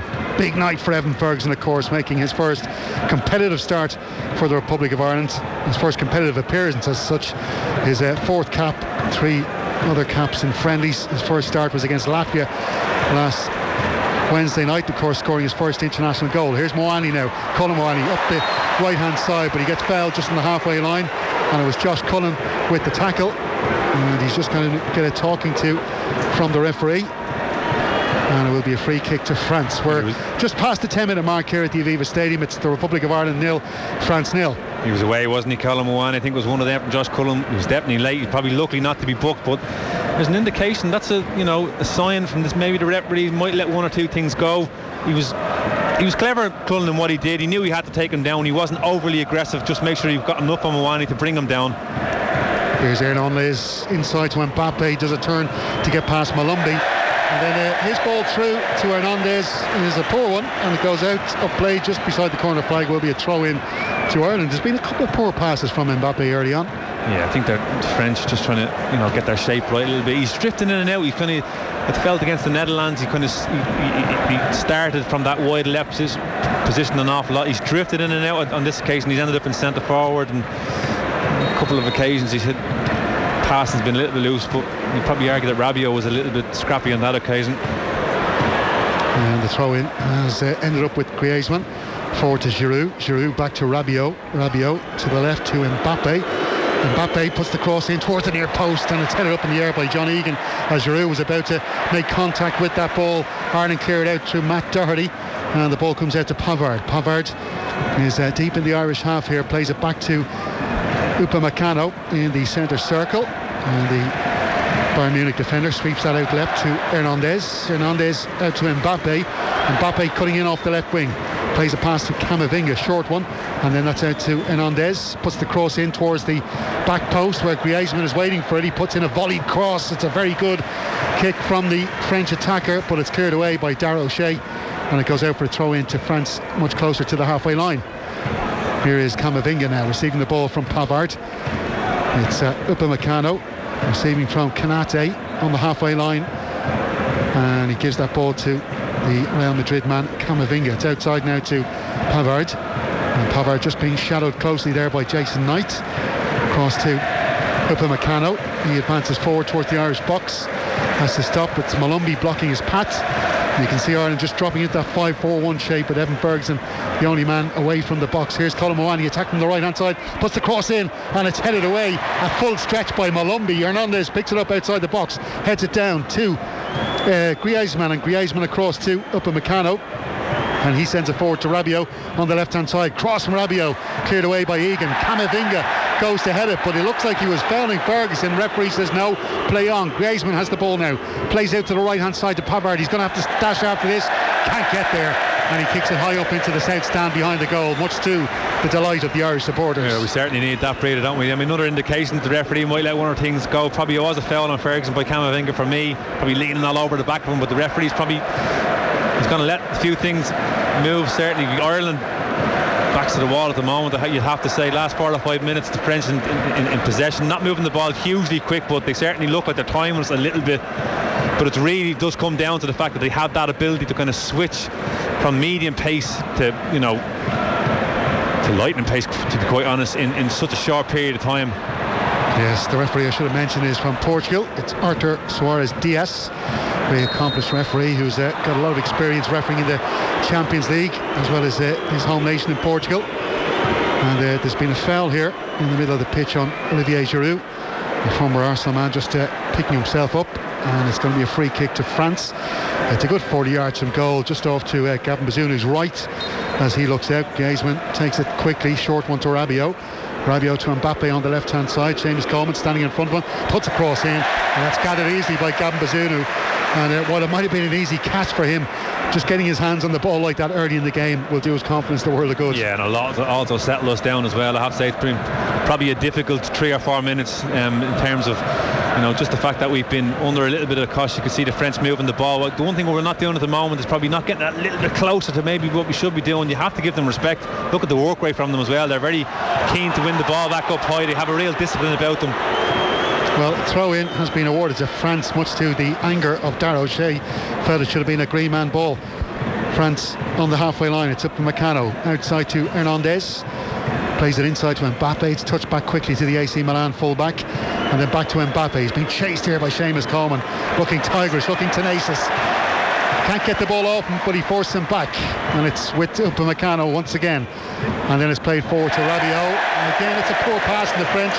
Comes off the toe, Rabiot, and out for a throw-in. Coleman takes it quickly. Evan Ferguson now on the halfway line. He's just about to take it forward, and it comes off his foot and goes back to Theo Hernandez. Oh, lesson learned. Don't do things quickly, especially when you need a couple of minutes to get yourself set. And thought that was a little bit too quick from the skipper taking throw-in. However, I love to see that little bit of closing down on Mbappe, just snapping at his heels, kind of forcing him backwards. Just the role Seamus Coleman, I should say, thrives on. He loves it. Here's Mbappe out to Rabiot on the left hand side. Rabiot puts the cross in, and it's Egan heading away. A further clearance there by Josh Cullen, who's sweeping up on the edge of the box. Ball bounces back into the area. Gavin Bazunu comes off his line, claims the ball, and it will be a kick out to Ireland. So just have a look at the body language, Steve. We're kind of walking now, we've got all but one player in our own half at the moment. The French are squeezed right up the pitch. You've got Giroud squeezing Bazunu, you've got Kaola Moani on his right hand side, and Mbappe squeezing out to the edge of the D, not trying to let it. I think they've sensed in us now that they're going to sit in. That's better from Bazunu. Gets Coleman away there on that right hand side. Coleman chips it up the line, looking for Benny. Benny's chasing this with Hernandez, gets there before the AC Milan man, and he goes down, wins the free kick. And that looks like, has he given the free kick? I think the linesman puts his flag up. And I think he has awarded the free, hasn't he, Stewie, there? It certainly looks like he's giving it to me, all right. Yeah, it was a push in the back, had to be. And you have to say, though, as well, clever from Benny, because he wasn't going to be able to do much with that ball. It wasn't a great ball from Coleman, to be fair. It was a wonderful throw up from Bazunu, kind of took 4 or 5 French players out of the game, got Coleman away down that right-hand side, probably just inside the halfway line. And I just felt that Coleman just needed to kind of maybe caress it down the line rather than kind of put air on it. But Benny did extremely well. That's why he's in the team, because he can kind of turn a poor pass into a good one. Just forced Hernandez to kind of lean into him. Got a free kick now. Well, it's almost at the corner flag on the far side. It's going to be taken by Cullen. In the box are Collins, Egan and O'Shea in there as well. Ferguson on Benny's right on the toes of Camavinga, who's beside his goalkeeper Mike Maignan, just outside the Ireland box. It's Doherty, and he puts the ball in actually, and shows the central area. It's headed away though by the French. Call for a handball there by the Irish supporters and players, a couple of them, but no, says the referee, and it's gone all the way back to Gavin Bazunu. So Bazunu just on the edge of his box here, and he's waiting for some players to show themselves here, just holding on to possession. And disappointing set piece there from Ireland. I would say, Stewie, going through the French players this afternoon, it is noticeable they've got a lot of height in this team, even in midfield and forward areas, a lot of 6 foot plus players. That's one thing I noticed actually, even during the warm-up. Even looking at Camavinga, he kind of stands out. He has a kind of a presence to him. Giroud, Rabiot, even Mbappe's got a bit of height. Kaola Moani, and the 2 big lads at the back as well. They're real physical presence, and it's probably evident even there for the opportunity that we had. The free kick to play the corner flag. The delivery was good, and Cullen put it into a good area. There was a French player winning the ball. Yeah, Kanate, 6'5", 6'1" is Upamecano, and there's an awful lot of height in the team. Here's Matt Doherty though, coming in off the wing. He's tackled from behind by Colin Moani, and that will be a free kick to Ireland. And Matt Doherty as well, using his bit of nous to win possession, and he's taking a quick free kick. The referee's still talking though to Colin Moani. He had his back turned to play, and Doherty tried to take it quickly, but the Portuguese referee just blows his whistle and says, no, we're going to take this properly. Again, Steve, we need to calm down on the quick stuff. Like we need to take these opportunities when we get the ball back to get ourselves set, make sure we're not right. Have a look at the picture now. We've got a free kick. All the French players are pretty much defending, with the exception of Mbappe, who's decided to stay up the pitch. So Coleman, that's what the experience is. See what he's done. He's just pulled Malumbi back straight away to make sure he's not left with a 1v1. So it is Matt Doherty standing over the ball. No, Jason Knight, I should say, standing over the ball. Doherty just in front of him with Colin Moani. And Knight is going to take this from near the halfway line, chips it into the box for Collins, and up there for the header as well was Darragh O'Shea, but it drops at the feet of Camavinga. Camavinga plays out to Hernandez, and all of a sudden France on the counter-attack. This one they're really dangerous, attacking from opposition set pieces. There's 3-4 white shirts now as all the Irish players get back, and that's a superb tackle by Malumbi. And Malumbi goes Liam Gallagher style into the crowd, waving his hand, saying, come on, give me some more. Yeah, it's clever from Malumbi. Wonderful track, but I have to say, the French defended that free kick really, really neat and tidy, not heading the ball into stupid areas, working the ball back into their own possession and breaking really quickly down that left hand side. Malumbi saw the danger, just got there before Rabiot sliding tackle, and asking the crowd for a little bit of support. So it is Hernandez on the left hand side, plays it inside to Mbappe, back out to Hernandez, back to Camavinga. Camavinga can't get past Bergson, turns and then goes back to Konate forward to Rabiot, and then it's back to Upamecano. He gives it to Camavinga, chips the ball into the box, headed away. Good strong header there by the Wolves man Nathan Collins. Benny gets it. He goes back to Collins and then kicks up the right hand side to Evan Ferguson, but it goes over his head and it lands at the feet of Upamecano, and he plays it out to Pavard on the right hand side. Pavard inside to Griezmann, who has dropped really deep here now for France. We saw his role really changing throughout the course of the World Cup as he became more of a central midfielder and a deep lying central midfielder and a playmaker, and he likes to pop up in all parts of the pitch and knocking that ball around, bringing strikers and forwards into play. Here he is on the edge of the box now, turns away from Ogbene, gives it to Hernandez, through the legs then of Griezmann to Mbappe, gives it to Rabiot, and then outside to Hernandez. He tries to put the cross in, was blocked away by Ogbene. Back to Griezmann now, he's on the corner of the box on the far side and then tries to put it through, but Ogbene's there again to block. Good performance here by the Rotherham United man for Ireland. Griezmann on the ball, just takes it forwards, then chips the ball from left to right, switching play to Pavard, under pressure there from Knight, and gets it away to Camavinga. He's under pressure from Ferguson, and he gives it though to Konate, cross to Upamecano, advancing into the Irish half here, gives it to Rabiot. Rabiot looks up, he picks out the pass to Camavinga, and Camavinga turns to his left hand side, gives the ball to Mbappe. Ireland now nice and compact around the edge of the area there, right across the 18-yard line. The ball now with Hernandez, and Coleman goes out to greet him. Hernandez gets past Coleman, leaves it there for Griezmann on the edge of the box. He has to pass it back out to Rabiot. It's too congested around there, and Rabiot's cross comes off. Ogbene once again had 3 blocks in quick succession as Evan Ferguson gets the ball, digs it out to Jason Knight, and Jason Knight goes down, wins the free kick, and that's a yellow card for the French defender Benjamin Pavard, and that's the first booking of the evening in the 22nd minute, and clever play again by Jason Knight. Yeah, well again, very, very good discipline from Ireland as well, just kind of soaking up an awful lot of pressure from the French. I have to say the French decision making at times is really, really top notch. We're looking at world class players, with the exception, I would say, Rabiot. I think he's been the one player that's been off this evening. It's 2 or 3 passes that he's let go by, and on that occasion kind of very sloppy cross that was blocked down by Ogbene. But rightly said, Steve, when we win it back, Jason Knight is in a really, really difficult scenario, central to the pitch. We can't get up, and he's kept it, he's kept it close. He's kind of lulled Pavard in and just turned him at the right time, pulled in the foul. But have a look at now, the French have turned it over again, and we're under a little bit more pressure. Mbappe down the left hand side, being chased by Coleman and Ogbene, but he gets past Coleman, and Ogbene comes in to make the tackle, puts it out for a corner kick, and that is brilliant defending by the 2 men together. Coleman just doing enough to push Mbappe further out. He gets the boil on as he's about to put the cross in. Ogbene gets in there with a block. It will be a corner to France on the far side down to our right. Yeah, absolutely fantastic, I have to say. Look, it doesn't look pretty sometimes, from a French point of view, he's certainly be given out, but the sheer aggression from Coleman and Ogbene to get back and defend, and that's why he's in the team. And we said it before the game, he'll put one on Mbappe if he gets the chance. He's done it twice already. He hasn't been dirty, but he's been aggressive. He's letting them know he's around, saying, listen, not tonight. If you're going to beat me, it's going to have to be top notch. There's Griezmann taking the corner kick with his left boot on the far side.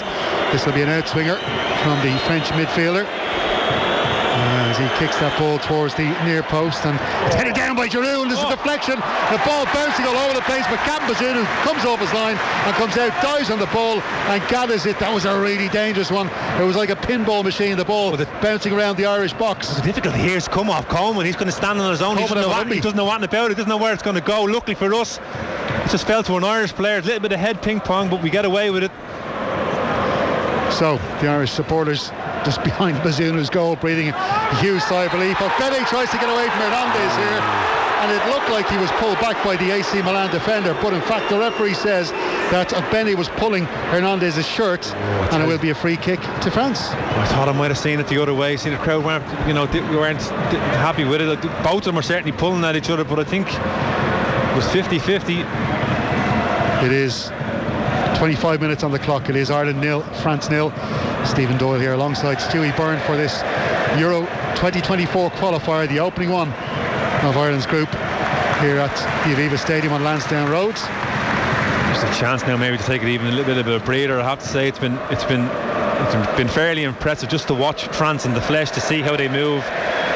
Ball possession is really, really good. I have to say their decision making probably in the final third, especially from Rabiot, hasn't been all that good, but you can certainly see where the quality is. Ireland have done everything you would have to ask of them. You know, we spoke about it before the game. What do we do? Get to 25 minutes, keep it 0-0. Can we frustrate them? I think we've done that so far, certainly, but there's ominous signs that the quality is there from this French team, and it's going to be a difficult evening for us. Got to get roll the sleeves up and just keep at it. Matt Doherty getting possession back now, winning the back from Colin Mawani. And Colin Mawani is scampering back after Doherty, but Doherty gets past him, then he gets past Pavard. He's into the box, he tries to pull it back. That's brilliant defending by Konate.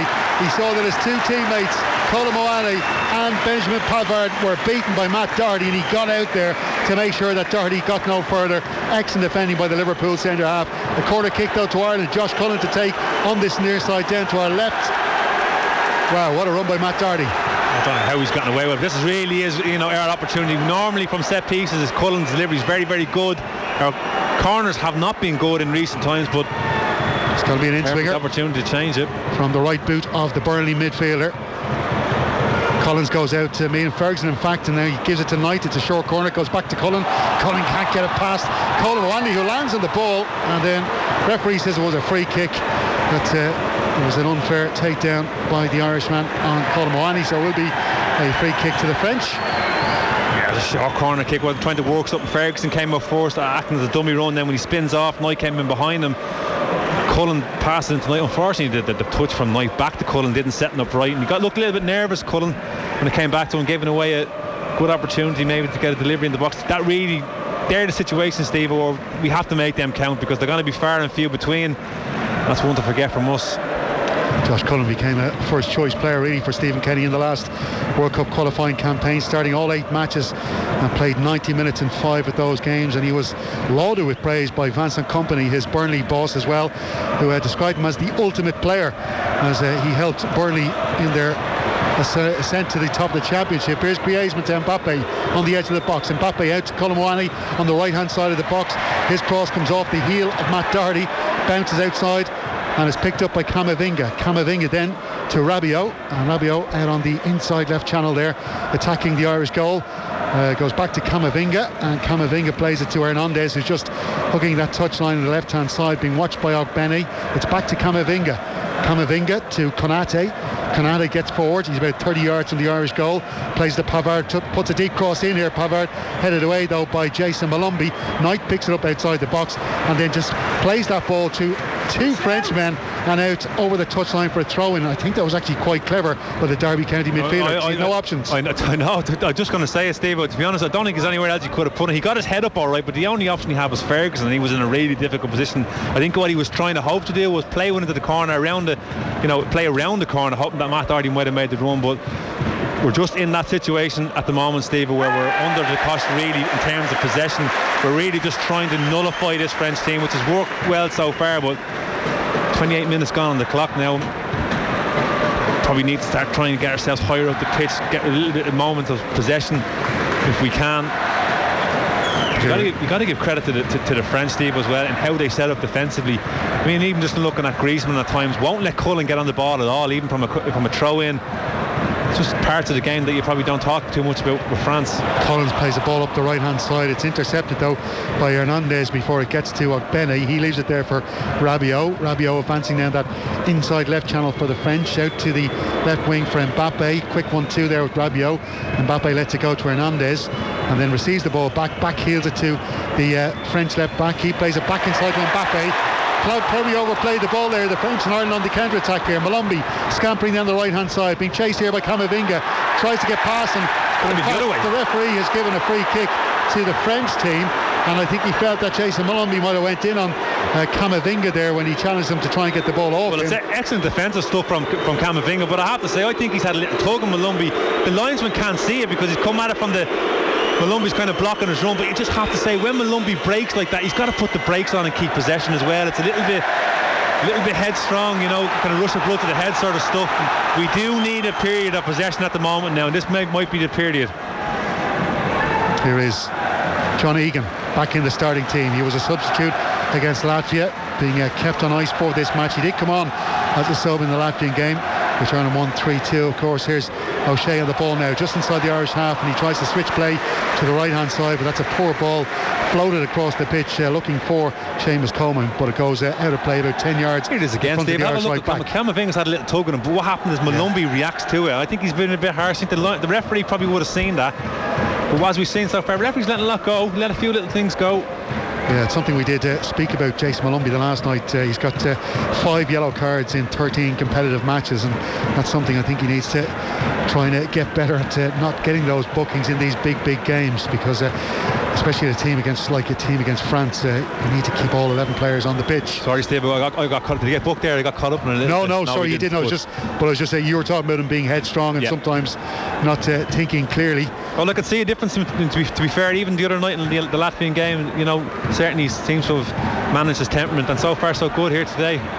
Doherty now just shepherds the ball out as Pavard was trying to pick up a pass there down near the corner flag off to our right hand side. And in fairness to Doherty, we know he is a right wing back by trade, but he has played on the left tonight. He's done okay so far. Yeah, he's comfortable in that right wing back position, and even at times today I felt he played very well the other night against Latvia. I have to say, probably the best I've seen him play in a long time, and a couple of occasions so far today where he's had a chance to go on a mosey run, and he's dug one out as well. He has that ability, doesn't he, just kind of keep the ball in possession even when he's got 2 or 3 kind of snapping at his heels. Here is Hernandez with a shot from distance, and it comes off one of the Irish players inside the box. No, in fact, it came off Biasman, I thought, initially, and it went out for a goal kick to Ireland. Bit of a hopeful shot there from Hernandez. A shot of frustration, perhaps, Stewie. Well, a shot 35 yards away as well, and Ireland haven't dealt well with these in the past. I just think he sort of snaps it a little bit, to be quite honest with you. But you take that. If Hernandez is trying to have a strike from 35 yards away, it might be a sign that maybe the French are a little bit frustrated. 31 minutes now gone, and haven't really had a clear-cut chance, to be quite honest. Ireland have certainly had to really all hands to the pump stuff, but important that they continue this and really try to frustrate the French. It's Rabiot again. That's probably the 3rd time he's put one out of play, Steve-O. Very unlike him. It is Ireland 0, France 0 with 32 minutes on the clock. Live international football for you and Off the Ball on News Talk. Gavin Bazunu, long clearance outside the box to Matt Doherty, and it goes over his head and out for a throw in to France. I was just looking at Hernandez earlier on. He's got 2 international goals. He scored one of those against Morocco in the semi-finals of the World Cup. Also scored against Belgium in the UEFA Nations League in the semi-final of the playoffs a couple of years ago. Good player though, playing for AC Milan. He was born in Marseille, joined the Atletico Madrid academy when he was age 9, 2 seasons at Atletico Madrid before moving to AC Milan, and apparently it was after meeting with the great Paolo Maldini who convinced him to make the move to the Italian city and the great club at the San Siro. Here's Upamecano on the ball for France, gives it to Camavinga. Camavinga just slowly approaching the halfway line. Evan Ferguson there blocking his path. He plays it out left to Hernandez, and then he comes inside to Rabiot. Just have a look now at where the danger players are. Mbappe's gone up centre forward, Griezmann's gone out wide in this right hand side, and it's just it's evidence of what you're dealing with when you're dealing with quality players. Total shift of position. That's the important thing. You have to kind of communicate that, who's going to go and take him. Here is Hernandez attacking on the left hand side. He can't get past Nathan Collins though, and Collins now gets towards the halfway line. He's just waiting for support. Plays the ball back to Cullen. Cullen on the halfway line, plays out right to Ogbene. Now the 3 green shirts attacking the French box. Ogbene goes back to Cullen. Cullen across to Malumbi on the edge of the centre circle in the French half. It's now given to O'Shea. O'Shea to Doherty on the left wing. There's a few more Irish players in the French half now, but Doherty has to go back here to O'Shea. O'Shea inside to Malumbi, and Malumbi back to Egan. Ireland just happy to hold on to possession here for a couple of moments, and it played out left to Doherty from O'Shea. Comes inside to Malumbi. Malumbi plays a ball over the top here for Knight to run on to, but Upamecano has seen that, and he comes in to make a high booted clearance into the stand just off to our left here, and it will be a throw into Ireland. Matt Doherty has the ball in his hands. A roar of frustration from Upamecano as well. You know, wasn't happy with his teammate. I would have to say one thing: good possession from Ireland again, but the French, they don't give you a yard, did it? There's always at least one player ready to close down, not giving you anything more than 3 or 4 yards. Have a look at it now. So we have to be really assured of our passing. O'Shea just tried to play a ball up the left hand side, but it came off Colin Moani, and it will be a free, or a throw in I should say, to Ireland. Doherty now with the ball. It really is a test, Stephen, I have to say. Like, you know, it's a real test of our temperament.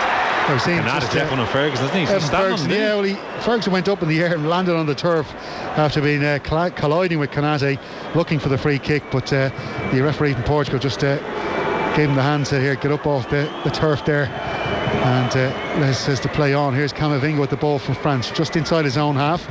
It's a quick pass out to Pavard on the right hand side.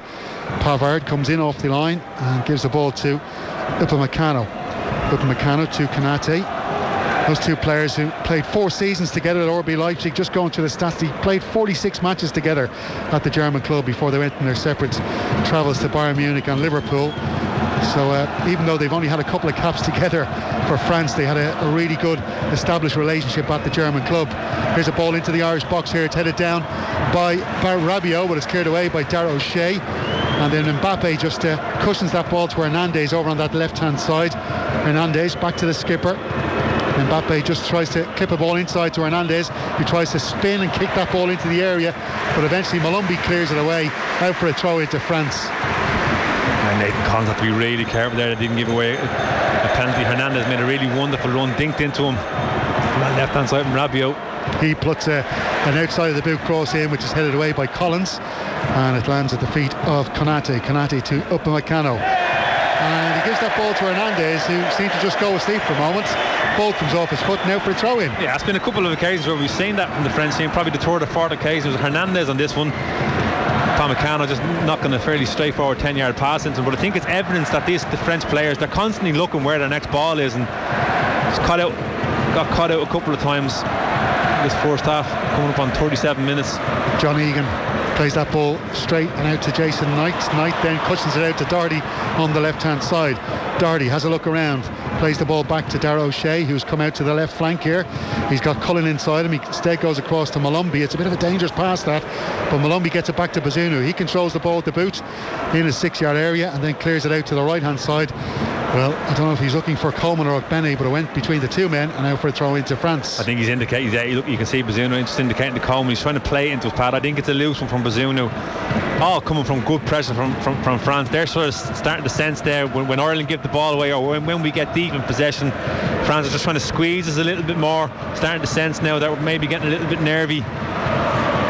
Here is Pavard on the ball once again.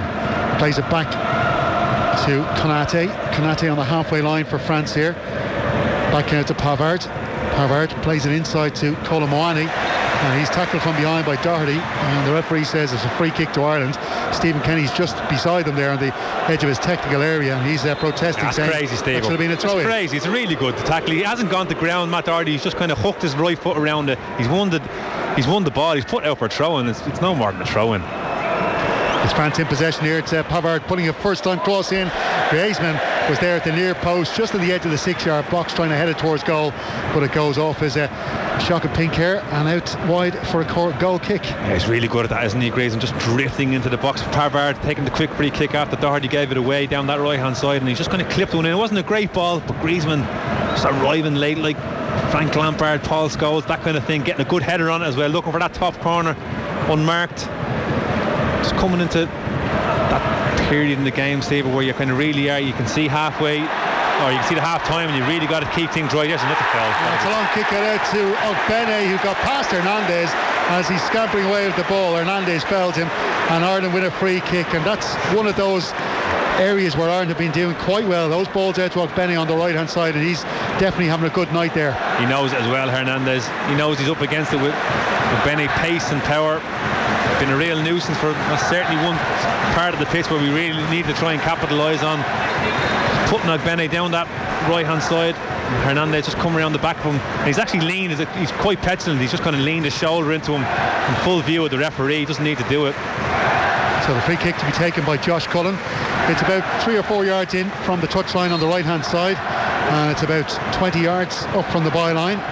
There is 6 Irish shirts, one on the edge of the box, Jason Malumbi, all waiting to see where this ball will go, but they're up against a big French side. Cullen swings that in, Egan with a glancing header there through. Darragh O'Shea tries to have a shot, but he's blocked by Colm Moani, and then goes down in the box saying he was hurt, and it's a free kick to Ireland. Colm Moani and Malumbi clash, and Malumbi is there picking up Colm Moani as he shouts over at the Irish crowd to give them more support. It is a free kick for Ireland here. O'Shea's still down in the box. Is he going to get some attention? Was there even a shout for a penalty? Oh God, there's been a few of them, Steve, that's kind of 1v1 obstruction ones. As Darragh O'Shea's gone, because Colm Moani's probably kind of caught him on the studs a little bit, but when Colm Moani breaks, Malumbi does one of them where he kind of gets in front and he checks him, forces Moani to kind of foul him, and we've often seen in the past the referee kind of siding with the... So free kick from distance on the far side, on this near side. Jason Knight puts it in. It's high up in the air and it's headed out for a corner kick by Rabiot as Nathan Collins was coming in to try and head that ball down. And the Irish supporters have been watching their team defend valiantly for a large part of this first half. We're into the last 5 minutes. It's still Ireland 0, France 0, and I think they're just getting some enthusiasm around the crowd here, because Ireland are up in the French defensive third and perhaps trying to get something from one of these set pieces. Yeah, the corner kicks, I have to think, are definitely going to be one of our better opportunities. Wouldn't mind seeing a little bit more movement from us. We're a little bit static at the moment, but delivery needs to be really good. It's from the far side. It's an outswinger from Cullen right into that box. It's headed away though by Giroud, and then chasing after this is Jason Malumbi with Colm Moani once again. But Malumbi does well to hold on to the ball, plays it back to Seamus Coleman, who was minding the house. He's on the halfway line here on the right hand side, plays the ball over the top of Benny. He's going to chase after this. He plays it off Rabiot, and it goes out for a corner kick. That is fantastic by Chidozie Benny, chasing after a lost cause. You thought it was out, Stewie, I think. I thought it was Benny keeps it in. Well, exactly. Coleman's played it over the top for Collins, and they totally got their wires crossed, and Collins has got his arms up, but Benny absolutely bursting the gut from 30-40 yards away to get across. Well, they're all up on their feet around the Aviva Stadium now, Stewie, because they love what Benny is doing here tonight. He is absolutely killing himself to get to every single ball he can, and I think that the rest of the players will take inspiration from that. 42 minutes on the clock. It's still scoreless. There's still a chance for Ireland in this European Championship qualifier. Cullen places the ball for the corner kick on this near side down to our left. There's a lot of French tricolours waving just behind him. He puts the ball in. It's headed away though by, I think it was Pavard inside the box, and the referee has blown for a free kick to France. I'm not sure what it was. Cullen just hung it up, didn't he? It looked like Rabiot might have been impeded. Maybe Nathan Collins hanging above him. Yeah, probably was. That's the one thing we just, the delivery's been good, but the French are always there. Numbers are rude. They actually get everyone back for corners against Steve, which is kind of something you probably wouldn't expect, but Giroud kind of plants himself in that central, just inside the 6-yard box, and always good defensively. Ball out to Pavard on the right hand side from Konate. Plays a ball to the underlapping Moani, Colm Moani. He tries to square it then, scared away by John Egan, but Egan correctly was pleading for offside. Eventually the assistant referee's flag goes up, and it will be a free kick to the Republic of Ireland. Just looking at it back in the replay, looks like he actually might have been on. I thought he was offside in real time. One of them situations where the referee's waiting a year and a day to put the flag up, but I'm not going to complain too much on this occasion. Coming up on just 3 minutes to go now. Here is Gavin Bazunu to take the free kick just outside his area. Hits that with his right boot, the former Shamrock Rovers goalkeeper. Now it's Southampton. That ball goes up towards Evan Ferguson, who went in with Konate, and we're quite close to this, Stewie, and I don't think the referee saw it, but there was a bit of a sly elbow there, I think, maybe from Ferguson just in on Konate. Yeah, to be fair to him, he wasn't just letting him know he's around. I don't know whether there's been one or two things between the two of them, but Konate is such a physical presence, and so is Evan. He sure is. He's a big lad. It's important for him, and he makes it count as well. I have to say, a difficult evening for him because of the way the game has gone. He's been asked to do an awful lot of stuff that he wouldn't normally be doing. For a young, 18-year-old, he's certainly done well so far. Hernandez plays it in off the left-hand side to Rabiot, and then makes the run for the second ball. but Rabiot's pass again goes out of play. He's had a terrible night. Yeah, he's been poor, Rabiot, I have to say. There's been 3 or 4 occasions now where his pass has been sloppy, decision making has been sloppy. Adrien Rabiot, of course, playing with Juventus at the moment. Scored for France, scored their first goal, in fact, at the World Cup against Australia in that 4-1 win, the opening group game. And was criticised by the Federation back before the 2018 World Cup. And he was put on the waiting list by Didier Deschamps, I should say the reserve list, and he refused to go on it. And got a lot of criticism around the time. He has established himself a little more since then, though. Here's Bazunu on the ball for Ireland, plays it out to Collins on the right hand side, lifts that ball up towards the halfway line, and pushing the back there for Jason Malumbi.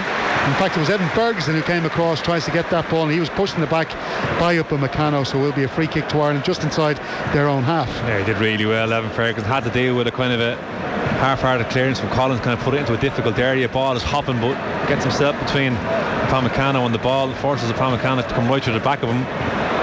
Little signs now from the French, getting a little bit petulant maybe on 1 or 2 things. Well, there we have it. The half-time whistle has been blown by the referee. And what a half it has been. Everybody had written Ireland off before this game.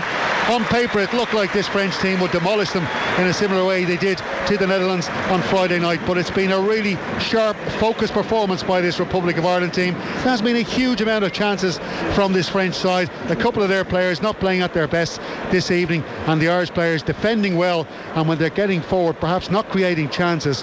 But all it takes is a set piece, corner kick, and a big header on that to get an opening goal perhaps for Ireland. But at the half-time break, we'll be back next with all the analysis and of course the second half action. But for now, at the half-time break at the Aviva Stadium, it is Ireland 0, France 0. Football on Off the Ball. With Sky, proud partner and supporter of the Republic of Ireland women's national football team. This is News Talk.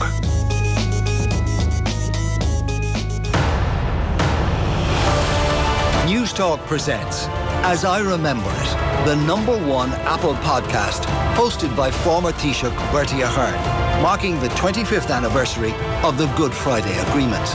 We were agreeing something that 6 months ago nobody believed was possible. Should democratic governments be talking to terrorists? This historic podcast takes you on a journey through the eyes of those who negotiated the agreement. We stopped the killing.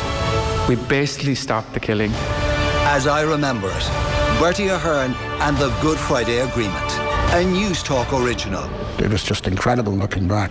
Full box set available now on the News Talk app, powered by Go Loud, at newstalk.com/Good Friday Agreement, or wherever you get your podcasts. Right, next call is Main Street. Did you see the match last night? I'd say there wasn't a cow milked in the county after that win. Oh! What was that? No, a stone hit it. Well, at least we can say that your windscreen is good. Crack?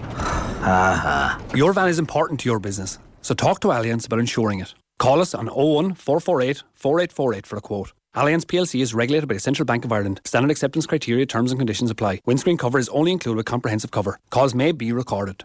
Your son, who smiles every time he gets a message from a certain someone. The twins, who think your son has lost his mind. Their granny, who knows that if hearts get broken, she's only ever a call away. Whatever your clan are up to, connect them with Vodafone Red Family. Add family members young and old for just €5 a month. Go online or in-store to find out more. Vodafone. Together we can. Subject to eligibility, 12-month contract and terms. See vodafone.ie/terms. This is your wake-up call. Aer Lingus flight EI580, now departing gate 409. Are you on board?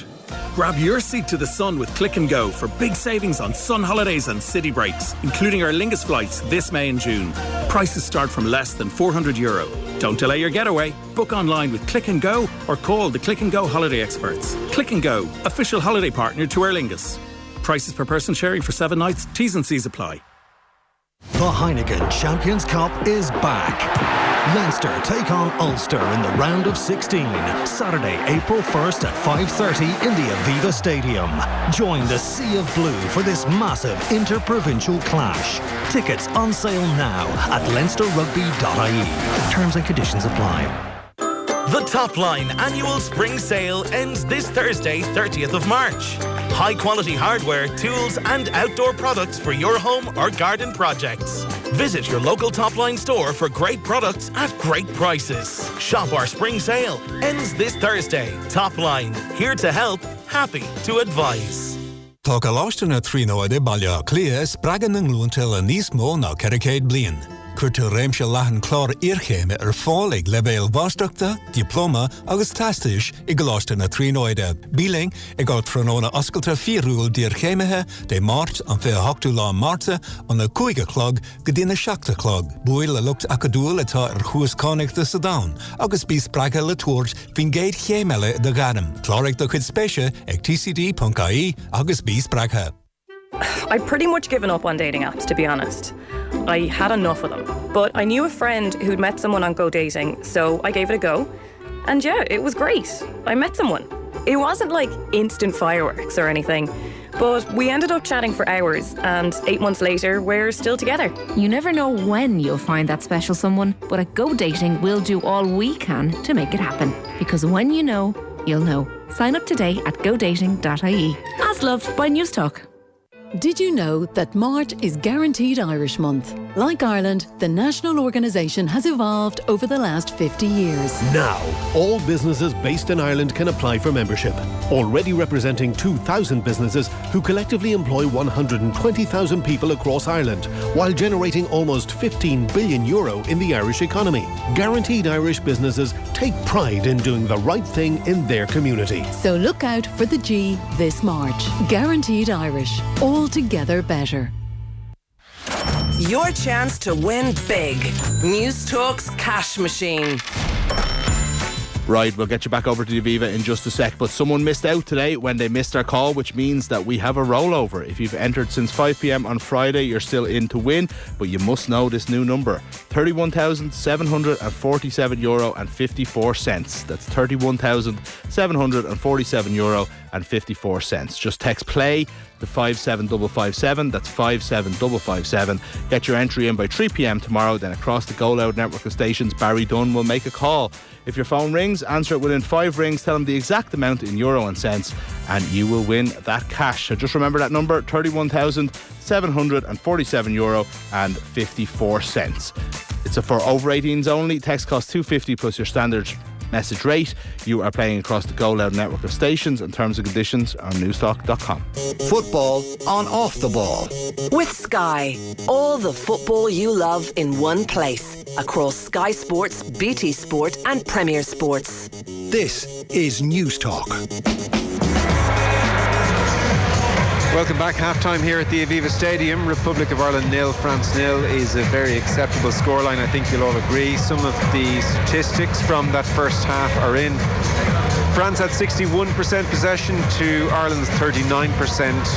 The all-important attempts on target. France none on target, Ireland none on target. Total attempts, France 5 to Ireland's 2. Ireland had 149 passes to France's 333. But in the main, given the opposition, that is about as comfortable as you could have hoped Ireland to be.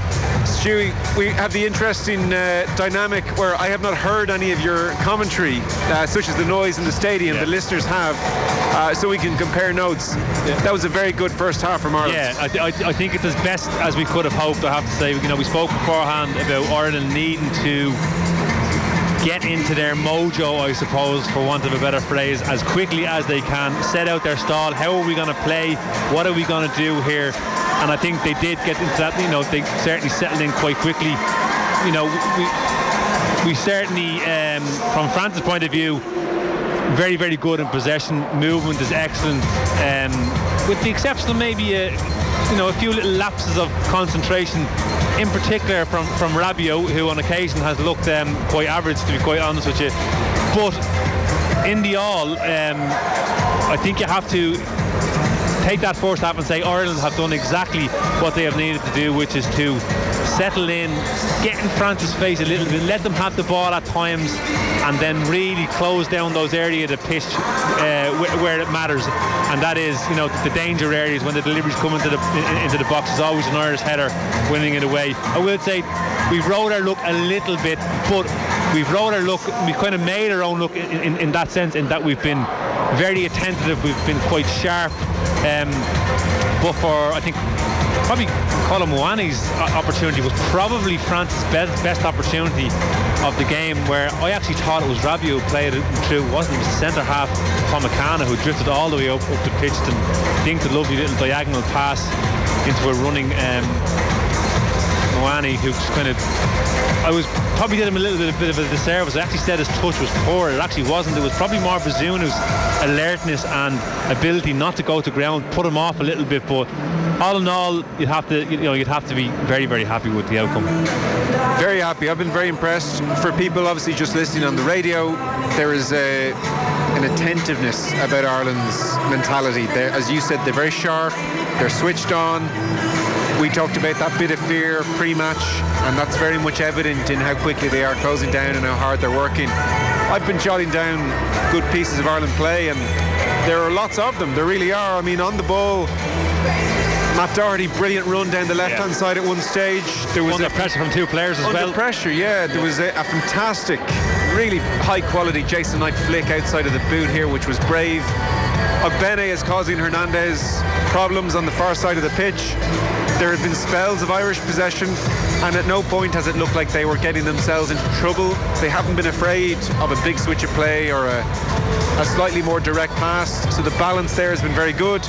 And I mean, the amount of instances where in physical duels Ireland have done very, very well are numerous. I mean, not least when Malumbi, right in front of us here, held off Colin Moani and gave a big fist to the crowd and said, come on, and crowd responded in 40 minutes. So all the ingredients are there. And what did we talk about pre-game, Stewie?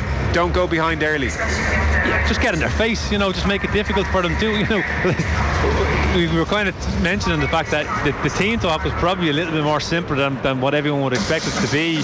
You might think that in these big games against France that it's very articulate and whatever it might be, but it tends not to be like that. It's the simple stuff that really, really matter, and it's the hard stuff that matter.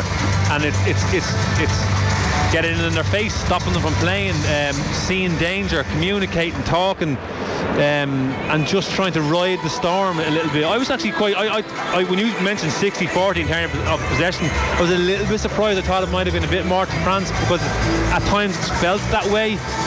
But the key for us has always been to deal with the pressure, to deal with the threat, and when we get the ball back, try and make things happen. And I think we were a little bit naive maybe in the first 15-20 minutes, whereby we were probably a little bit loose in possession at times, gave it away a little bit sloppy.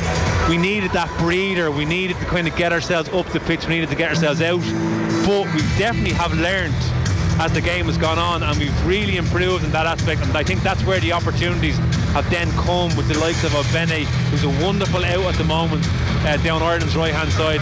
Hernandez, I have to say, Hernandez a lot quicker than I thought he was, because there was a couple of occasions even in that first half where Ogbene had a yard on him and he made it up. So you would think Hernandez is probably one of the slower. He's not, he's quick. Quality all round, Joe, but it's just picking and choosing. It's been a difficult evening for a lot of Evan Ferguson, 18 years of age, okay? He has never dealt with anything like this in his career, because he's been asked to do a role whereby he's trying to, nail down that central position, make sure that either Canate or Upamecano don't come out with the ball.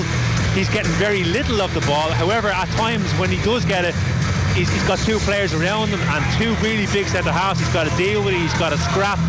And you think, from his point of view, I don't know, he probably came into this game thinking, well, this is France, this is the big time, but he's had to put in a shift and he's dealt with it, and it's been like that for everybody. And we talked about Coleman and Mbappe.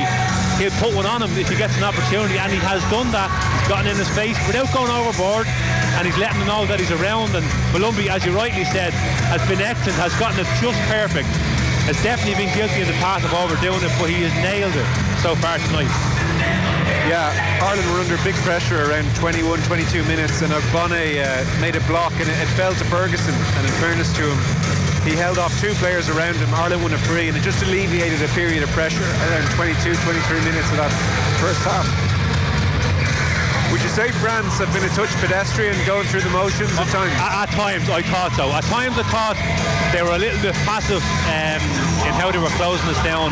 And then at times, they turned it on. The one thing I felt from looking at the French, and it's actually, let's go back to the warm-up, Joe. I mean, a lot of people talk about France being this sort of petulant, there's always issues, and I didn't see any of that in the warm-up, I have to say. I thought there was a real togetherness about their warm-up. Mbappe never once wandered off on his own. He was always in the group. I saw him even on the monitor talking to the team, being quite disciplined in how he was going about his business. And then even throughout the game, I was quite impressed with their attitude, with their petulance. They are quite a difficult team to play against. They don't give you a yard.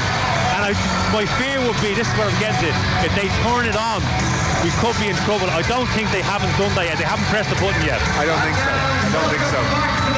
Teams are coming back out onto the pitch. Reminder, by the way, that Brayburn Coffee is the official coffee partner of Off the Ball. Each week we're giving one lucky listener a €100 voucher to spend on some Brayburn Coffee goodness at an Applegreen store near you. To enter, all you have to do is check out Off the Ball on Twitter, just like and retweet, and you're in the draw. New Brayburn locations popping up every month, so visit applegreenstores.com/Brayburn to find your nearest Brayburn coffee experience. Both teams back on the pitch. Let's hand back to your commentary team. Stuey Byrne is alongside Stephen Doyle. Well, thank you, Joe. And, so you had to listen to a bit of Metallica there before the kick-off of the second half. But certainly rep the players up, I think, a bit, Stewie, as we see the France team taking their place off to our right-hand side in front of the goal at the south stand end. And Ireland will, of course, be shooting into that end where all the seems to be a bit of an Irish Ultras thing being going over the last year or so, and you could see a few of those supporters marching down to Rings End on the way to the game tonight, creating a brilliant atmosphere.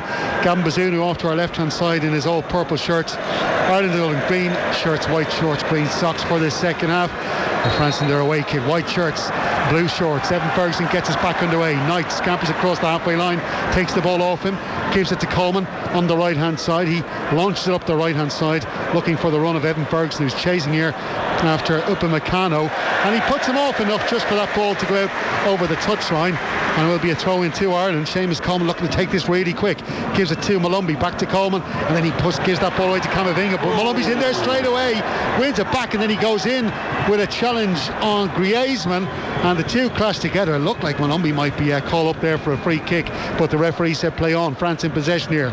It's with Camavinga out to Hernandez up the line to Mbappe. Mbappe now just does a step over.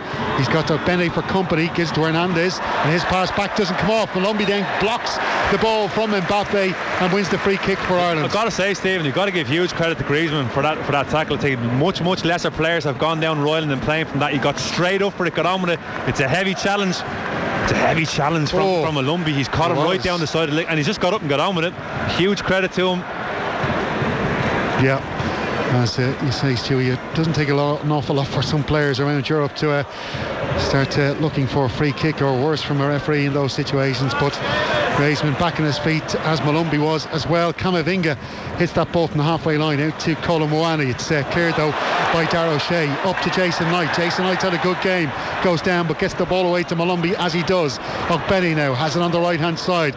Ireland off to a really quick start here in this second half. It is Ireland 0, France 0, and the ball is all the way back now to Egan back to Bazunu. Just to give you the two teams starting tonight, it's Bazunu in goal with Collins, Egan and O'Shea's the back three. Coleman on the right wing back position, Matt Doherty on the left. In the middle it is Josh Cullen and Jason Malumbi as the two deep lying midfielders. Ogbeni and Jason Knight playing off the lead striker Evan Ferguson. The French team, no changes for them either at half time. It's Mike Maignan in goal, right back it's Benjamin Pavard, then it's centre backs of Konate and Upamecano with Theo Hernandez on the left, and then it's Camavinga as the anchor in midfield with Griezmann to his right, Rabiot to his left, and then Giroud as the lead striker with Colin Moani on his right hand side and Kylian Mbappe, the skipper for France, on his left. The second half has certainly started at the right pace, hasn't it, Stephen? It's been a real good possession from Ireland and trying to move the ball much quicker than they did in that first half. There's real intent about them at the moment, trying to go direct as well at times, get themselves further up the pitch. That battle between O'Benny and Hernandez is certainly going in O'Benny's favour at the moment.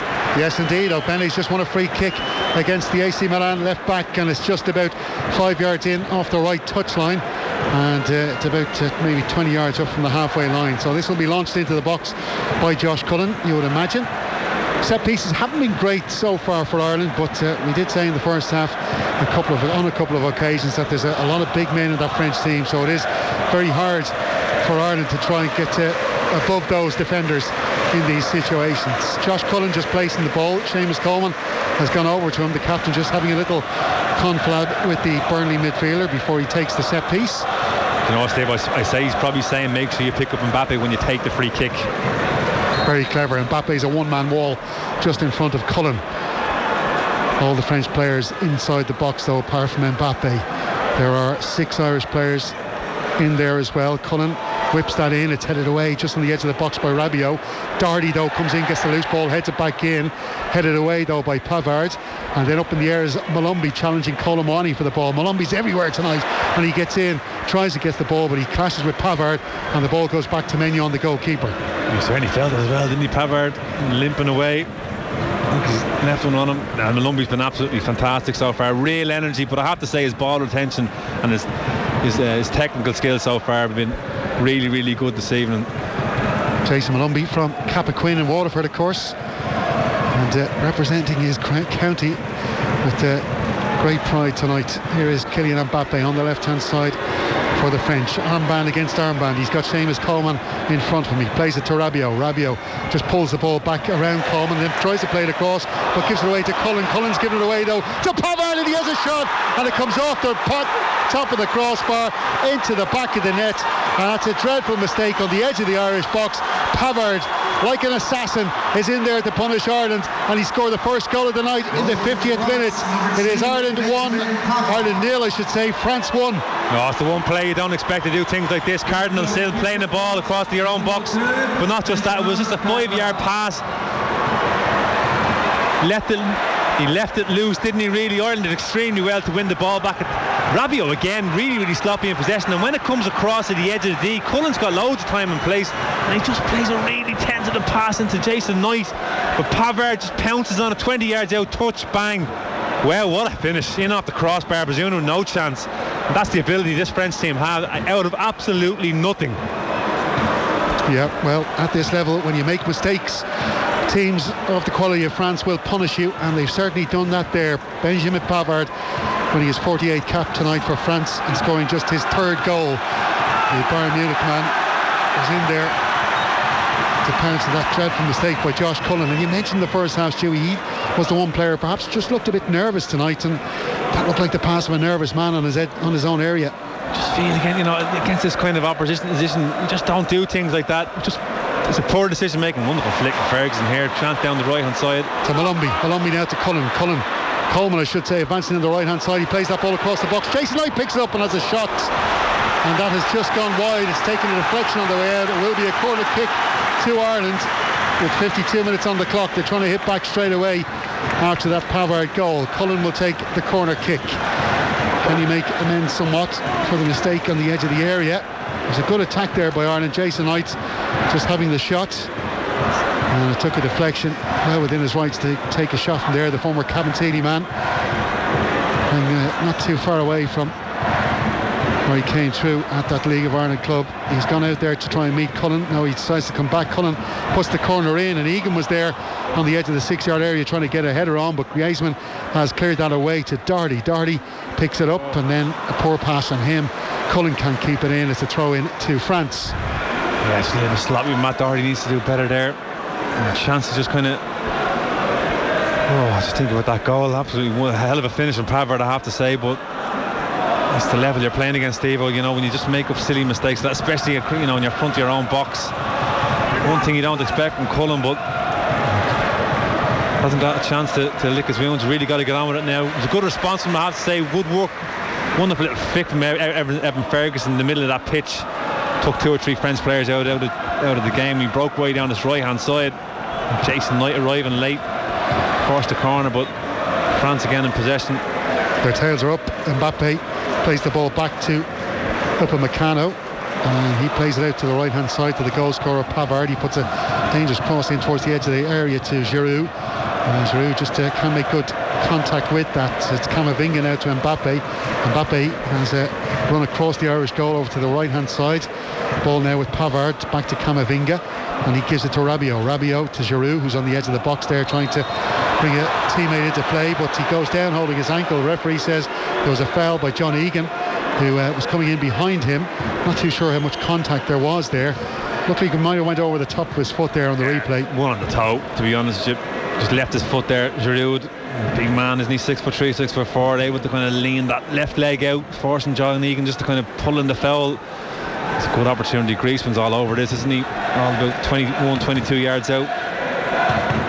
So Mbappe, Griezmann standing over the ball, not too far away from where Pavard hit his shot from for the goal. And it's just outside the D on the edge of the Irish box. And it's off to Gambazunu's left, almost in line with his left-hand side goal post. He's just there arranging the Irish wall, which has 5 men in it. And there's the draft excluder behind with Jason Malumbi to the right of the wall.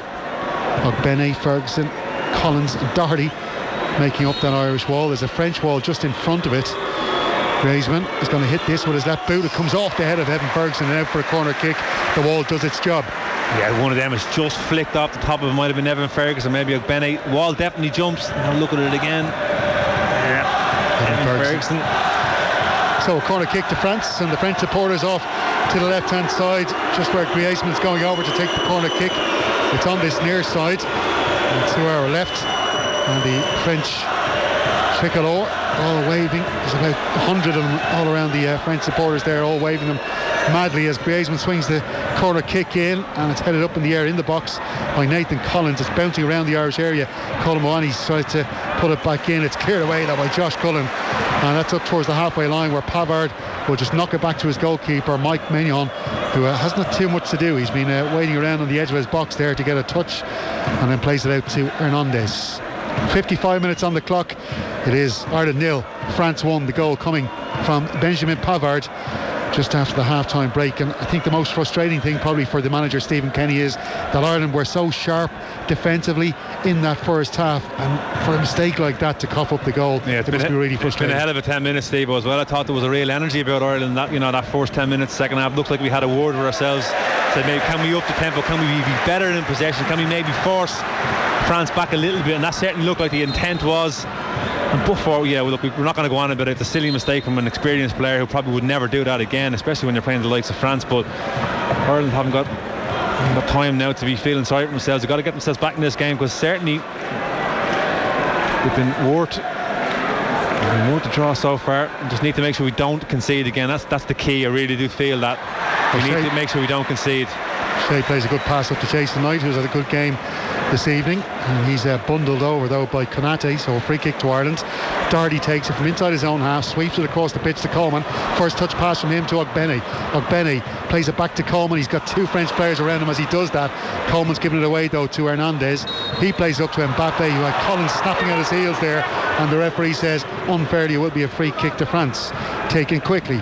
Camavinga plays the ball across to the right hand side to Pavard. Pavard up the field to Colin Moani, and then it's back to Griezmann, and then back to Pavard, and then to Colin Moani. Pavard then collects the ball, gives it back to Konate, and then it's to Upamecano just on the edge of the centre circle inside the French half. Just plays that ball across to Benjamin Pavard. Stephen Kenny on the edge of his technical area still watching the game. Notable that the French manager Didier Deschamps has stayed in his seat for most of the night. He's been up once or twice. Of course, signed a new contract with the French Football Federation in January. Another 4-year deal to keep him there till after the 2026 World Cup. Matt Doherty's just latched onto a long ball there and headed it back to his goalkeeper Gavin Bazunu, who immediately rolls it out to Collins. Collins though being tackled here, well, the man trying to tackle him was Giroud. Collins gets it back to Bazunu, plays out to Malumbi. Malumbi with Rabiot behind him, inside his own box, gives it to Collins. Collins out to Coleman, further up the right hand side. Coleman then to Ogbene. He's clipped by Upamecano when he gets past him. Ogbene now dashing up the right hand side. He's got Ferguson to his left. He plays the ball across the edge of the area. Jason Knight picks it up, tries to steady himself for a shot, and it comes off the back of Griezmann, and it's out to O'Shea then gives it to Jason Malumbi. Malumbi now to Doherty. Doherty now trying to find space in the edge of the area. Ferguson's inside the box and Mignon just comes out, sees the danger, dives on the ball. But what a brilliant run by Chiedozie Ogbene. And first time in the whole night we've seen the French defence looking a little bit flustered, but it was an amazing run and a brilliant pass to pick out on that far side. I thought it was the wrong option, Steve. I thought he needed to put it in Evan Ferguson, maybe hold it in another yard and then just play in Evan Ferguson. But in fairness to him, it's a good pass across to Jason Knight, who ended up at that far post on his own. But have a look at the defensive duties of Griezmann getting around and putting the block on. They make it look so easy at times, Steve. I have to say, very impressive. But good signs from Ireland, certainly look at the break quickly. The build up to that break ended up coming from Bazunu giving the ball to Collins in a really difficult situation, and they had to play little 1-2s, in their own box nearly around France. By Rabiot in it was box. One of them where you're nervous, but they played themselves out of trouble. Nearly got a wonderful chance off it. Run up Mbappe there. Egan heads the ball away as Giroud's about to lash onto it, but Rabiot picks up the ball then to Griezmann. He's on the edge of the box trying to find space here, has to go across to Mbappe. Mbappe can't get on the ball, he's tackled by Knight.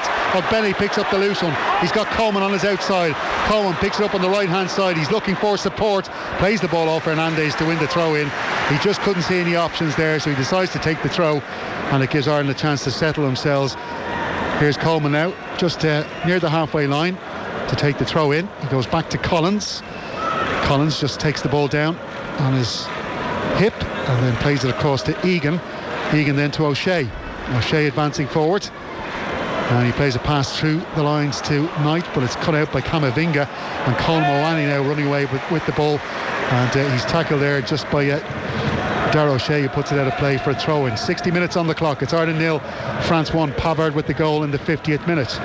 France, to be fair, Steve, they're keeping us honest. Anytime we ever get any kind of type of breakaway, on that occasion it was Mbappe sort of, for once, kind of fell over the ball and gave possession back to Ogbene. And when we tried to break, we got numbers getting forward, but France are so quick on their recovery runs to get around.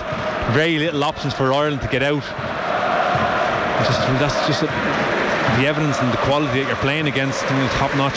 It just seems that every the few Irish attacks we've seen, there's so much effort that goes into the Irish attacks, and it's almost as if they need a couple of minutes of a breather afterwards, whereas the French attacks are just, it's so easily done. I think you've got to give credit to the French because they're working hard. That's the part of the game we don't see from France. People are so glued to their talent going forward with Mbappe and Griezmann, Giroud. They have so much talent going forward. We don't see the defensive work to do. They're so hungry to get the ball back when they lose it. Coleman plays the ball into Evan Ferguson. He takes it down his chest, but it comes off his shoulder. And here he is. Ferguson inside the box. He's going to try and lob it over the goalkeeper, but the referee says that clash with Konate on the edge of the box was a foul by Ferguson, and it will be a free kick out to the French team. There's a real tussle going on between the two of them at the moment. Oh, he's looked like he slipped to me. To be honest, Konate, he certainly played one there. Took a step and then maybe went down. The referee didn't really spot it. Well, it's the first time really we've seen Ferguson attacking the box and in a real wrestle with one of the defenders, and he certainly has the match, or is a match for Konate, Ibrahim Konate, all 6'6" of him. Here is Upamecano in a dangerous area down near the corner flag, chips the ball past Ogbene, finds Rabiot now cutting in off the touchline, and he plays a pass through the centre circle to Griezmann. He then goes forward, plays out to Pavard, who's got an overlapping run back inside to Griezmann, tries to chip the ball through to Mbappe inside the box. Immediately he's surrounded by a couple of Irish shirts. Mbappe now being forced out of the Irish area by Collins and Jason Knight, and then Griezmann gets the ball. His pass is blocked by Knight, but then it comes to Camavinga, who then gives the ball to Rabiot to Hernandez, and then back to Rabiot, and then across to Camavinga, and then all the way back to Upamecano. Leaves it there for Camavinga once again, plays it through to Colm Moani. He plays a 1-2 with Griezmann, but the second pass was cut out by O'Shea, who puts it out for a throw into the French. Frightening, Steve. I have to say that the quality at times from France, you can really see it, is absolutely outstanding. That little dink pass from Griezmann into Mbappe, two players around him in the box. It's close control and the ability and the awareness to hold it and turn and keep it. Oh, it's a joy to watch, I have to say. But again, credit to Ireland, the discipline is really good. Nobody's diving in, no one's stepping out of line, leaving gaps behind, and need to keep this tempo up because it's been a hell of a shift at the moment. Hernandez inside to Camavinga. There's going to be a French change in the next couple of minutes. And I can tell you that their number 19, Diaby, is just warming himself up to come on.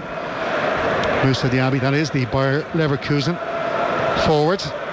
As Upamecano plays a ball through here for Hernandez. He cuts it back from the corner flag on the byline. Griezmann chests it down on the edge of the area, and then it's cleared away by Josh Cullen, who intercepted that attempted pass by the pink-haired Antoine Griezmann. He was looking to bounce one after Druid. You could see what he was trying to do. All he could do was head it, and he was trying to head it down to him, trying to get a return pass off, and Druid wasn't on the same hymn sheet, and Cullen did really well to step in and intercept. Hernandez in possession now on the left wing, inside to Rabiot.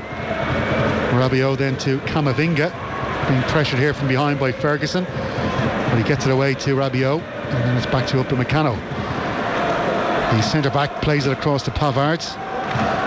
Quick change of passes between himself and Griezmann, and the latter then turns and gives the ball to Upamecano, and it's to Hernandez, and then it's inside to Mbappe. Mbappe back to Konate, just about 20 yards inside the Irish half, and the ball now squirts out for Griezmann on the edge of the box, but there's been a foul here on Colm Moani, and that's Colm Moani just down on the edge of the area, about 2 yards from the Irish box, and looks like he might have been taking a knock on the way through there. It was Matt Doherty tackling from behind, and it's going to be a free kick to the French in a dangerous position. From Doherty, I have to say, he's lucky not to be booked for that. Double whammy as well with O'Shea coming up. Just going to mention Evan Ferguson looked quite tired the last couple of minutes. I think you might see a change here, Stephen. Adamida is stripped off and ready to come on, so perhaps Evan Ferguson will be hauled ashore here. Diaby is coming on for Olivier Giroud. That substitution being made in the 65th minute. And substitution for Republic of Ireland. And as you can hear on the tannoy there, Evan Ferguson is being taken off. He's put in a really good shift there tonight, Stewie. As you said in the first half, it's a thankless task when you're a lone striker in that situation against such a quality team. It's 18 years of age, Stephen, absolutely unbelievable. Playing against, you have the two world-class centre halves as well as the world-class team. A thankless task from tonight. He had to do an awful lot of running, had to be able to kind of manage how he put his energy in. But I'm sure Stephen said to him, give me everything for 60-65 minutes, and we've got changes there, and he's done his work. So the Norwich City striker Adamida is on for him. Here's Griezmann just chipping that ball into the box, and Mbappe goes down looking for a penalty. It was Malumbi the man marking, but the referee says no, get back on your feet, play on. So Ireland have the ball. It's with Cullen being shadowed here by Colm Moani, and he goes back to Darragh O'Shea. Bit of a sloppy pass there from O'Shea, but luckily for him it comes off Colm Moani, and he gets a chance to lift that back into the French half. Now we've just seen Griezmann tackle Jason Malumbi. It was a sliding challenge. Malumbi's down on the ground. He's looking for the free kick. He gets that. There's going to be no card there, and the referee, in fairness, he's managed the game pretty well so far this evening. There's just been the one yellow card, or sorry, two I should say, one for Pavard, one for Matt Doherty, and you've got to give credit. Underway. You've got to give credit to both sides as well. I have to say the game's been played very well. There's been a couple of challenges, a couple of little needly ones as well, but both teams, I have to say, Griezmann in particular, Jason Knight on that one, getting up, getting on with it. Here is Matt Doherty on the ball now. Plays it back to John Egan. Adamida, as you'd expect, just taking up that same position as Evan Ferguson. He injured his foot a couple of weeks ago in action for Norwich City against Huddersfield Town, and his manager on the following Saturday said he was going to be out for a few weeks. That was 2 Saturdays ago, and he decided that he wanted to go and get checked out by the FAI medical staff, and they cleared him to play tonight, saying that he was okay. So a bonus for Ireland, and maybe a bonus for Norwich City, because he will be available for them this weekend. Here's Ida inside the box, picking up the ball. He gives it to Knight, then back to Cullen outside to Doherty. He's going to put a cross in here towards the back post, headed away though by Hernandez, as Benny was waiting for it to drop for him. Colm Moani now on the ball, plays it back to Diaby, but goes all the way back to Pavard. Then he plays up the field to Colm Moani, but Matt Doherty does really well to intercept that pass, and Ireland are back on the attack. It's Malumbi inside the French half, out to Coleman on the right hand side. He was looking for that ball a bit quicker, then plays a pass into Knight. Knight was trying to latch on to that in the French box. Coleman was a brilliant idea, a brilliant pass, but just too much gas on that, and it goes all the way back to Maignan just before Jason Knight could get to it. He didn't have much options, did he? He was under a little bit of pressure. He had to bring it in on his left foot and just spot that run of Jason Knight trying to pass it in between Bacamo. Hernandez just put maybe too much on it. It was a great effort.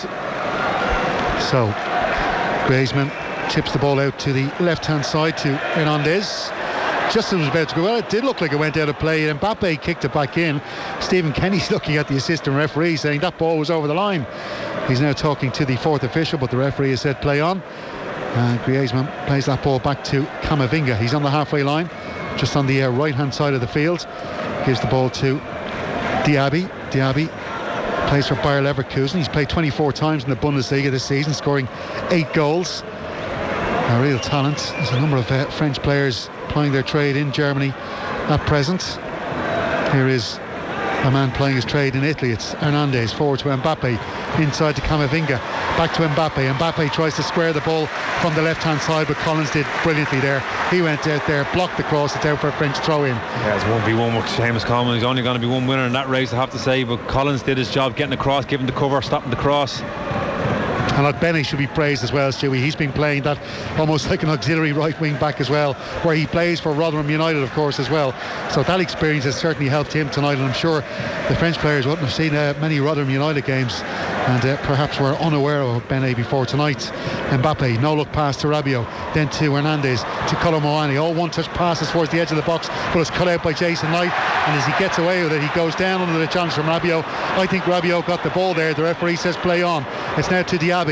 He's on the edge of the Irish box. He has a shot, and Bazunu pulls off a good save, diving to his left. Colomboani comes out, tries to get the ball off Seamus Coleman, and then eventually puts it out of play as Coleman wins the throw in. Coleman pointing his fingers there at the referee. He was looking for a free kick because he felt Jason Knight went down. There's a replay, Stewie. What do you think? Foul. From what we could see, he didn't win the ball, Rabiot. He's actually kind of won taking his foot. And Jason Knight can feel like hard done by, I have to say, but it's real intense stuff at the moment, I have to say. Diaby picked up the breakaway, did the cuts inside, and that left foot tried to core into the far corner. Bazunu was up to the task. It was an easy save for him, but he needs to make sure that he pushes it into a good area, and Coleman comes away under pressure from Colomboani, looking for a free as well, but it's getting quite intense at the moment.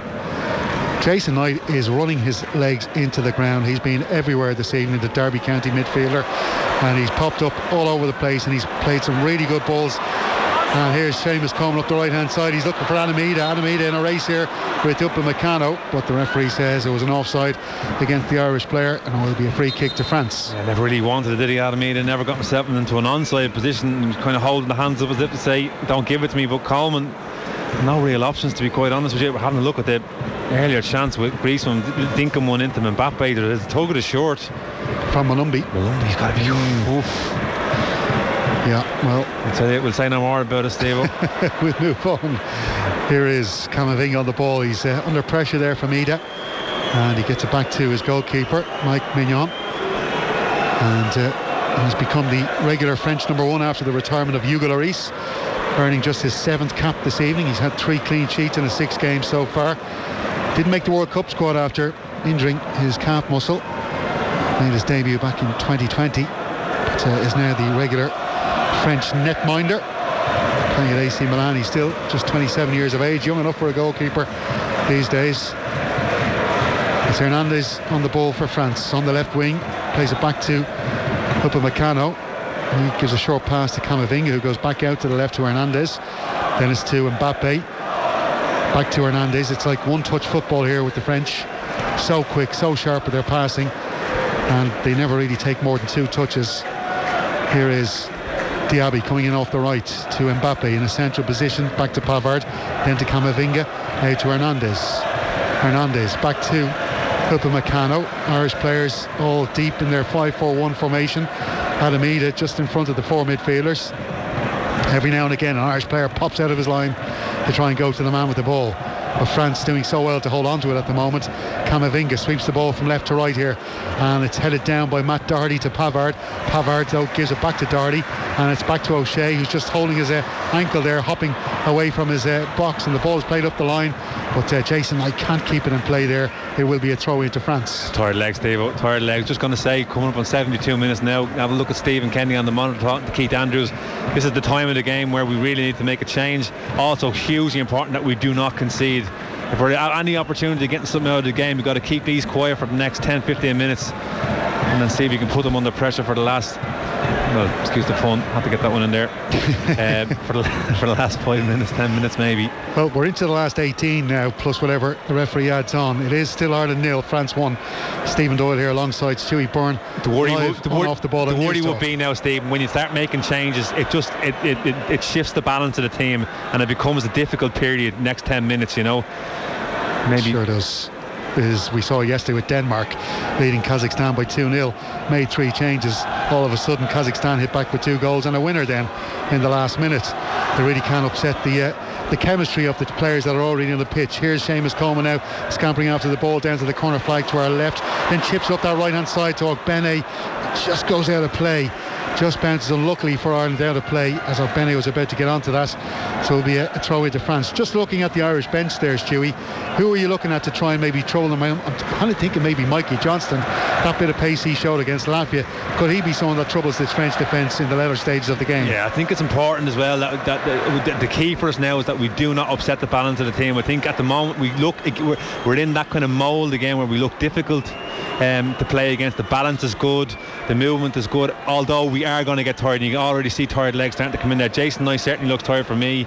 There's an opportunity there where Doherty going to play the pass into him when he couldn't get there. So yes, to agree, Mikey might be the perfect player to come in for him to play in that kind of inside left position. Certainly looks a threat going forward. Ball has been hoisted into the Irish half there by Konate. It's cut out though by O'Shea. He has headed it down to Griezmann, and then it's back to Pavard, the goal scorer after 50 minutes for France. Here's Rabiot now on the ball, running towards the box, gives it to Colomouani, and his attempted pass out to Diaby doesn't come off. Matt Doherty has the ball now inside the Irish box, running towards the corner flag. He's got no support there around him really, and he runs the ball out to the corner flag. It comes off the corner flag, and then Diaby plays it back to Pavard, but there's been a foul there on, no, it's gone out of play, has it, for a throw in to Ireland down near the corner flag on the far side of the pitch on Ireland's left. So will be taken by Matt Doherty. He's over there. Long throw, O'Shea, isn't he? It is Darragh O'Shea, in fact. Yeah, he will take it. Gets out of trouble a little bit. We're kind of pinned into that corner. So Darragh O'Shea launches that ball, stumbles a bit as he throws it. It's headed back by Pavard. And now it's Camavinga trying to get his foot in the ball, but Rabiot picks up outside the box, has a shot from 20 yards, and it's a great save by Gavin Bazunu. It was a stinger of a shot from Adrian Rabiot, who perhaps has watched a few Ireland matches where they have conceded from similar areas. He had a lot of space to run into there, a lot of space to set himself, take the shot. It was a good effort, but a brilliant save by Bazunu. It's actually gotten a little bit of a deflection off Nathan Collins as well as he's come across. Just a little bit, maybe just a shift above. Bazunu has to be really attentive, sharp down to his left hand side, low, quite close to the body as well. It can be difficult. Deals with it really well. That shot coming in the 75th minute. It is still Ireland 0, France 1. There is still a chance here for Ireland to try and get an equaliser and a point from what was seemingly an impossible task. But the way they played in the first half, you're thinking there is a chance they could do something here. We're seeing 3 players in Ireland kits after taking off their tracksuit tops. There is James McLean, Alan Brown and the aforementioned Mikey Johnston, all about to come on for the last 15 minutes. It's Matt Doherty on the ball on the pitch. Collins picks it up on the halfway line, plays it up forwards to Jason Malumbi, flicked by Ogbene, outright to Seamus Coleman, puts a deep cross in for Nathan Collins, and it's just over his head, headed away by Pavard, then by Camavinga, but Doherty comes in, tries to head it across to Malumbi. Loose ball picked up by Rabiot. All of a sudden France on the counter-attack here. It's 4-on-3, white v green. Ball played through here for Colomouani. He's into the box. There's a tackle there, a brilliant tackle by Jason Malumbi. No, in fact it was Darragh O'Shea, and Gavin Bazunu scoops up the ball and he rolls it out to Camavinga. And that's a dreadful mistake there from the Irish goalkeeper. It will be a free kick now. Malumbi puts the foul in. He's shouting back now at Bazunu for leaving him in trouble there, and there is a yellow card for Jason Malumbi. Well, what a tackle there from Darragh O'Shea, as it looked like Colomouani was about to score the second goal of the night. End-to-end stuff, to be quite honest with you. France breaking away down that right hand side, and like I say, O'Shea had to get there and had to time it really well just to kind of take the power out of the strike. Matt Doherty's coming off now, you can call it, Steve. Doherty goes off, McLean comes on for him. He'll go out into that left wing back position, and we're going to see Jason Knight, as Stewie said, he has been looking tired over the last couple of minutes. I mentioned myself, he has really run himself into the ground tonight. Jason Knight, a brilliant performance by the Derby County midfielder. He's replaced by Mikey Johnston, and then we're going to see Alan Brown, the Preston North End midfielder from Cork, coming on, and he's replacing Dara O'Shea. So there's going to be a bit of jiggery-pokery there with the formation. Dara O'Shea does look quite tired there as he goes off. As we know, Alan Brown is central midfielder, and he's coming on for the centre back. So it does look like Seamus Coleman's going to drop in as a third centre half now, with Shadozie Ogbenny playing as the right wing back, and then we're going to see Alan Brown moving into midfield there alongside Malumbi. We'll get a look at it now in a minute, Stephen. We're kind of pinned in a little bit. France had it in possession. We're sort of hovering around their own last third. I think Alan Brown might go in at right wing back and let Ogbenny get up front. He has looked the threat going forward. So it's France on the ball here. It's with Colomoani, back to Camavinga, forward to Griezmann. Now it's with Diaby, tries to tread that ball through, but doesn't come off. Mikey Johnson picks up possession now. He's trying to get away here from the Irish box, runs into Irish players, but that's brilliant by him. Johnson to Alan Brown. Alan Brown darting up the right hand side, gives the ball to Ogbenny. Ogbenny back to Brown. It's inside now to Malumbi. Ireland's attack just stifled a little there as the French players all got back in numbers. Malumbi now on the halfway line goes back to Seamus Coleman, and Coleman across the field to Egan. Egan plays it left to James McLean. McLean's got Johnson ahead of him. He's on the halfway line here. He goes back to Nathan Collins, and Collins plays it across then to Malumbi. He's in the centre circle, looking a bit stranded there. He's looking for assistance. He goes back out to Collins. Josh Cullen was coming back there, but instead he goes out to McLean on the left hand side. Ball back with Collins now. Irish players up front making runs. Ogbenny and Ida. Alan Brown on the right hand side out in his own as the ball goes back to Egan. Egan over the halfway line, then passes a short one to McLean on the left wing. McLean inside to Cullen as the Green Army choir strikes up, as they chant "Come on you boys in green" into the last 10 minutes. There's 79 minutes on the clock. It is still Ireland 0, France 1. There's every chance Ireland could get an equaliser. It's Koundé and Chouameni who are warming up on the touchline there. I can tell you for France they're about to come on as the ball goes up on the left hand side. It's a mistake by France here. Eda's into the box. He pulls it back for Johnston and goes behind the former Scottish underage international, and France now have the ball. They're approaching the halfway line. The ball is with Colomoani. He goes around John Egan, but he can't go past Jason Malumbi, who nicks the ball off him and gets it back to Brown. Brown forward to Ogbenny. Now it's to Egan. Egan on the right hand side plays that ball up through for Ogbenny. It's an excellent pass, but Hernandez is going to get there first. He gets there before him and gives it to Upamecano. Upamecano to Camavinga. Back to Upamecano, and Camavinga has it once again. Now to Colomoani. He's chased by Johnston, and then he puts the ball through looking for Diaby, but it goes all the way back to Gambazulu. The game's starting to get a little bit stretched now. I don't know whether that suits France or suits us. I think maybe we could be one to capitalise on this. We spoke about the next 10 minutes, between 70 and 80 minutes being really key, that we don't concede. We haven't done. And all of a sudden now you can have a look at the body languages of France. They're looking to going into maybe trying to sew this one up. They're going to bring on 2 substitutions now. They may sit in a little bit deep now. This has to suit us. We have to have a little bit of a go. Well, I think this might suit Johnson as well, Stewie, because Jules Koundé, he's going to replace Pavard as the right back, and Chouameni is going to replace Adrien Rabiot. But as I mentioned pre-match, Koundé is actually a centre back, although he does play as a right back sometimes for Barcelona. This might be something that Mikey Johnson might be licking his lips at, thinking I might be able to beat this guy. Well, to be fair to him, Johnson, the first touch he had in the ball, he had two, 3 French players around him. He was able to jink his way out of trouble, but certainly the game is shifting now. The dynamic is certainly looking like France are going to just try and shore this one up, use all the experience they have. They're certainly going to make them, difficult to get around them. But Brown throws that ball up to Shadozie Ogbenny, who goes down looking for the foul. The ball came off the corner flag, back to Ogbenny. Brown has it now, and he's after losing out to Upamecano. He squirts that ball out. Ida keeps away from Chouameni, and now it's Jason Malumbi in there. Pass it back to Cullen. Cullen to Brown. They're just around the edge of the France box. Now to Ogbenny. He's going to cross the ball, but it's tackled by Hernandez. Bolts it up in the air. Malumbi has a shot with his right foot. After Ogbenny chases it down. It comes off a French defender and out for a corner kick. That was on its way, Steve. I'd love to see that one again. Clock. It was on target from Jason Malumbi, and that was an excellent effort from the man from Waterford. It goes out for a corner kick. Upamecano just getting across at the right time, just getting a full block on it. Ogbenny wonderful down this right hand side, real persistence. James McLean with the corner. So McLean with the left foot in front of the set stand, off to our right hand side on this near side of the pitch. He's going to swing this in with his left boot. The man from Derry towards the near post. It's a dreadful delivery. Griezmann heads it down and away for Mbappe. He's in it battle here with Jason Malumbi for the ball. Beats the Waterford man, plays out right hand side to Kunde. Kunde down the line looking for the run of Colin Moani, and Seamus Coleman saw the danger, came across, swept it up. Brilliant defending. That's the kind of experience, or that's the kind of defending you get from experience like Seamus Coleman, and he leaves it there for Alan Brown. So frustrating from Ireland's point of view, isn't it? Like, you know, wind in our backs, and we get a corner kick after some wonderful play from McBenney. Malumbi strike on target, and then the first man just needs to be better, doesn't it? Here's Brown on the ball on the right hand side, turns back from Diaby, and Chouameni is just marking Josh Cullen there as well, and then it's played all the way back to Bazunu to Egan to Collins out to McLean on the left hand side. He plays the ball up for Adamida running the channel here. He's got Konate just in front of him. He's going to hold this ball up.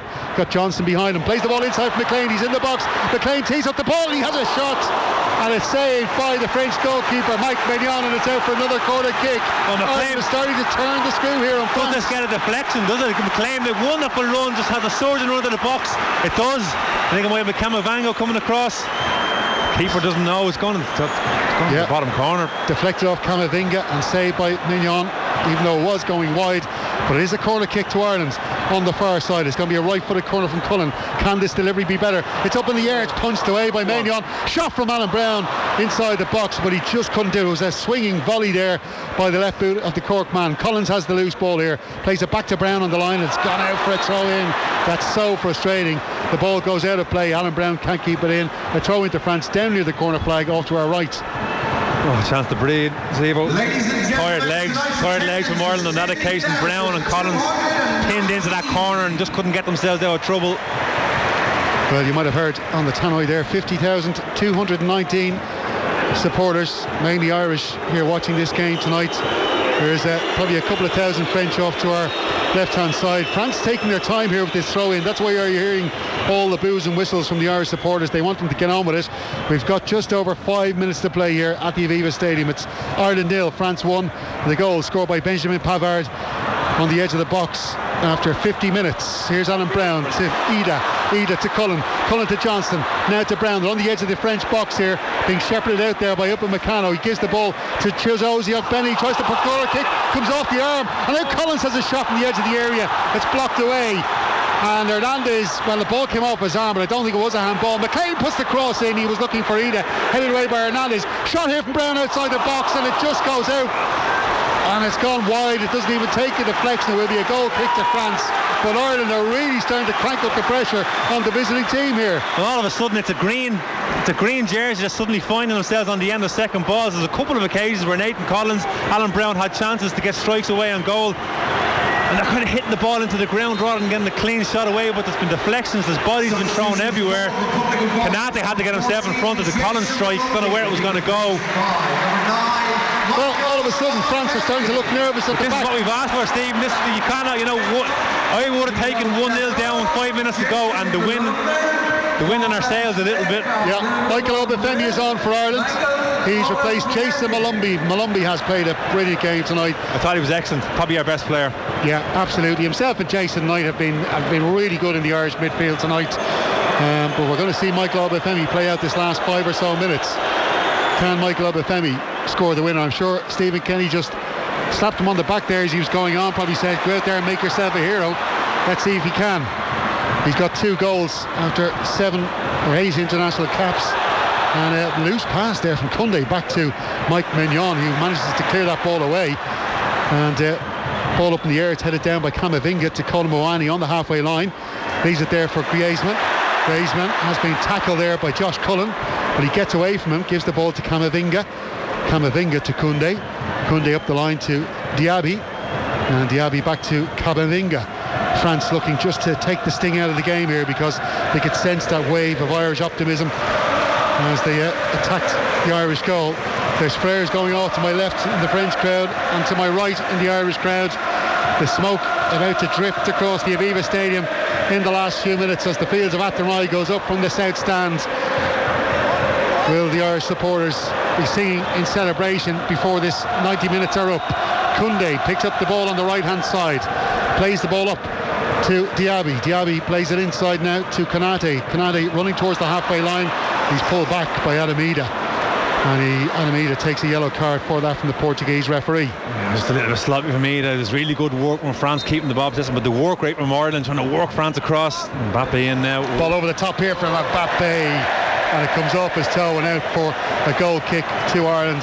I didn't want to comment too much on his performance because, quiet, isn't he? But he hasn't been great tonight, has he, Stewie? I didn't want to say it too early because I was going to jinx us. That's what I was thinking. I think it's just credit to how Ireland have set up. To be fair, like, you know, he's one of those guys that is marked no matter where he goes, 2 or 3 around him, but he hasn't been able to get into it at all. He got that last minute leveller against the Argentina team as well, an extra time in the World Cup final, so maybe we shouldn't tempt fate. Here's Cullen out to Ogbene now up the right hand side. He's got Obafemi in support, decides to take it himself. He's going to go past Chouameni, and Chouameni makes the block. It's going to be another corner kick to Ireland. Ogbene runs over to the crowd, he's shaking his fist, telling them, come on, give us more support here. It's going to be a corner kick to Ireland again on this near side. McLean's not taking it this time. Josh Cullen is going to take it. It's going to be an outswinger with the right boot. We're inside the last 2 minutes of the 90. Can Ireland find a leveller? Stephen Kenny's just pacing around in his technical area there, his hands in his pockets, in his dark grey suit and those trainer shoes.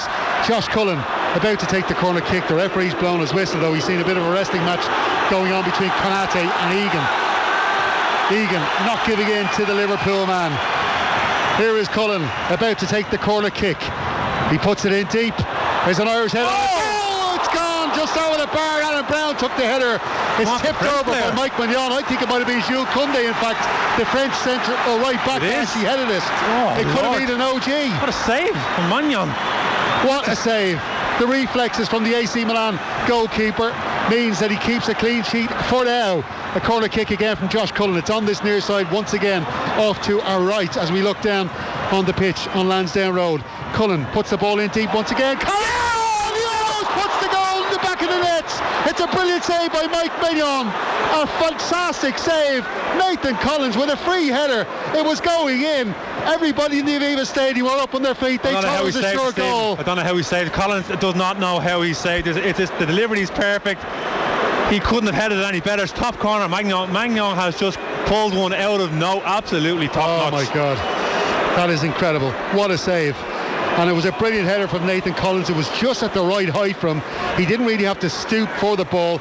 Gets up just off 2 feet off the ground, heads it towards that top left hand corner. It was going in. It looked like a goal. We thought we'd level it here, but it remains Ireland 0, France 1. No, I thought he buried the save. There's no doubt about it. Once that's left his head, he thought that's in. Magnon has come out of nowhere. Strong right hand as well. Wow. There's supporters all around us here. We're going to see the added time is 3 minutes. 3 minutes added on to the end of the 90, which we are into right now. 7 seconds have gone, and it's going to be a kick out from Mignon. Well, he hasn't had an awful lot to do in this game until the last couple of minutes, and he's pulled off 2 amazing saves just when they were needed. Koundé almost pulling the ball into the back of his own net, and then Collins and Coleman is Seamus Coleman was trying to clear that ball. He said it came off Colomwani and went down for a throw in, but the referee has given the throw in to France. Now you might have heard the man of the match being awarded there to Chidozie Ogbene, and he has played fantastic stuff tonight. Stewie, you might have felt that it went to Jason Malumbi, but there's been a lot of good Irish performances here, to be fair, this evening. We're just seeing Upamecano passing the ball back to Mignon, who's being chased down here by Ida. He does get the ball away just before the Norwich City striker advances. Egan heads the ball back now from the clearance from the French goalkeeper to Bazunu. The roar from the Lansdowne Road crowd here as they urge Bazunu to get that ball up forward. Hernandez with the clearance, knocks away the clearance, and it was gone out for a corner kick. They think no. The referee saying that Mignon stayed, kept the ball over his line. I think he did keep it in play. The keeper himself went out off the pitch, but the referee saying that he kept the ball inside the playing area. So it will be Mignon getting the chance. Well, you're seeing the replay there. That's gone over the line. You know what he's done really well, Magnon? He's gotten his body between the linesman and him. Yeah, we're just seeing Mignon delaying the kick out here. The Irish fans are furious. The players are furious. The Portuguese referee is telling him to get on with it, and there's going to be a French substitution as well, and it is Thuram who's about to come on for France. There's some real delaying tactics going here by the French team, which shows, I suppose, a bit of respect for Ireland, but it's very frustrating as well for Ireland. How's he ended up put a free kick just on the edge of the box? I think he just placed the ball down. Well, I don't know actually. I thought he just put it down to take the kick out, but the referee now urging him to take it. Marcus Thuram is on and Colin Mawani is off, and we're deep into the added time. I'm sure the referee will add on another couple of minutes because there's a fair bit of time wasted there. Camavinga battling for the ball here in midfield. Referee says he was fouled, and I'm surprised at that one, I have to say. No, I thought he might have just caught him, Steve. I thought he might have just caught him late. It was one of them. Yeah, free kick taken by Camavinga. Alan Brown gets there just before the substitute Marcus Thuram, then plays it back to Bazunu. Bazunu with the long clearance up towards the halfway line. Adamido wrestling here with Hernandez. Hernandez gets over him, puts it out. He thought for a throw-in. It is for a throw-in. Chidozie Ogbeni takes it to a Brown. Brown almost lost that ball, and Mbappe chasing behind him, but he gets it away to John Egan. The Irish players all advancing into the French half. Egan plays the ball out right to Obafemi, takes it down really well. He's got Hernandez in front of him, plays it past to Brown, back to Obafemi, now to Cullen to Brown, and it's just too congested. No player can get a shot away. It's now with Ogbeni. He's going to put in a corner, a cross I should say. Up Meccano blocks him, and then he falls down. It's no free kick. Referee says play on, but he says there was a foul on the French player Marcus Thuram from Josh Cullen, and it's going to be a free out to France. I just think when Thuram is getting tore down, maybe Cullen can just be a little bit more clever. Don't give away the free kick because he's lost his footing. He's lunged in a little bit and it's made the minds up for the referee. I think that might be it, Steve. That could be the last chance. We are now 3 minutes and 30 seconds over the 90 minutes. There was only meant to be 3 minutes added on. There was a bit of delaying by the French team. Will the referee allow time go on? But I have to say, this French team, well, they certainly have looked nervous over the last few minutes, but there we have it. The full-time whistle has been blown by the referee, and it has finished. Ireland 0, France 1. It was a very valiant performance by this Irish team. Stewie, you would have to say, after that brilliant 45 minutes in the first half, Ireland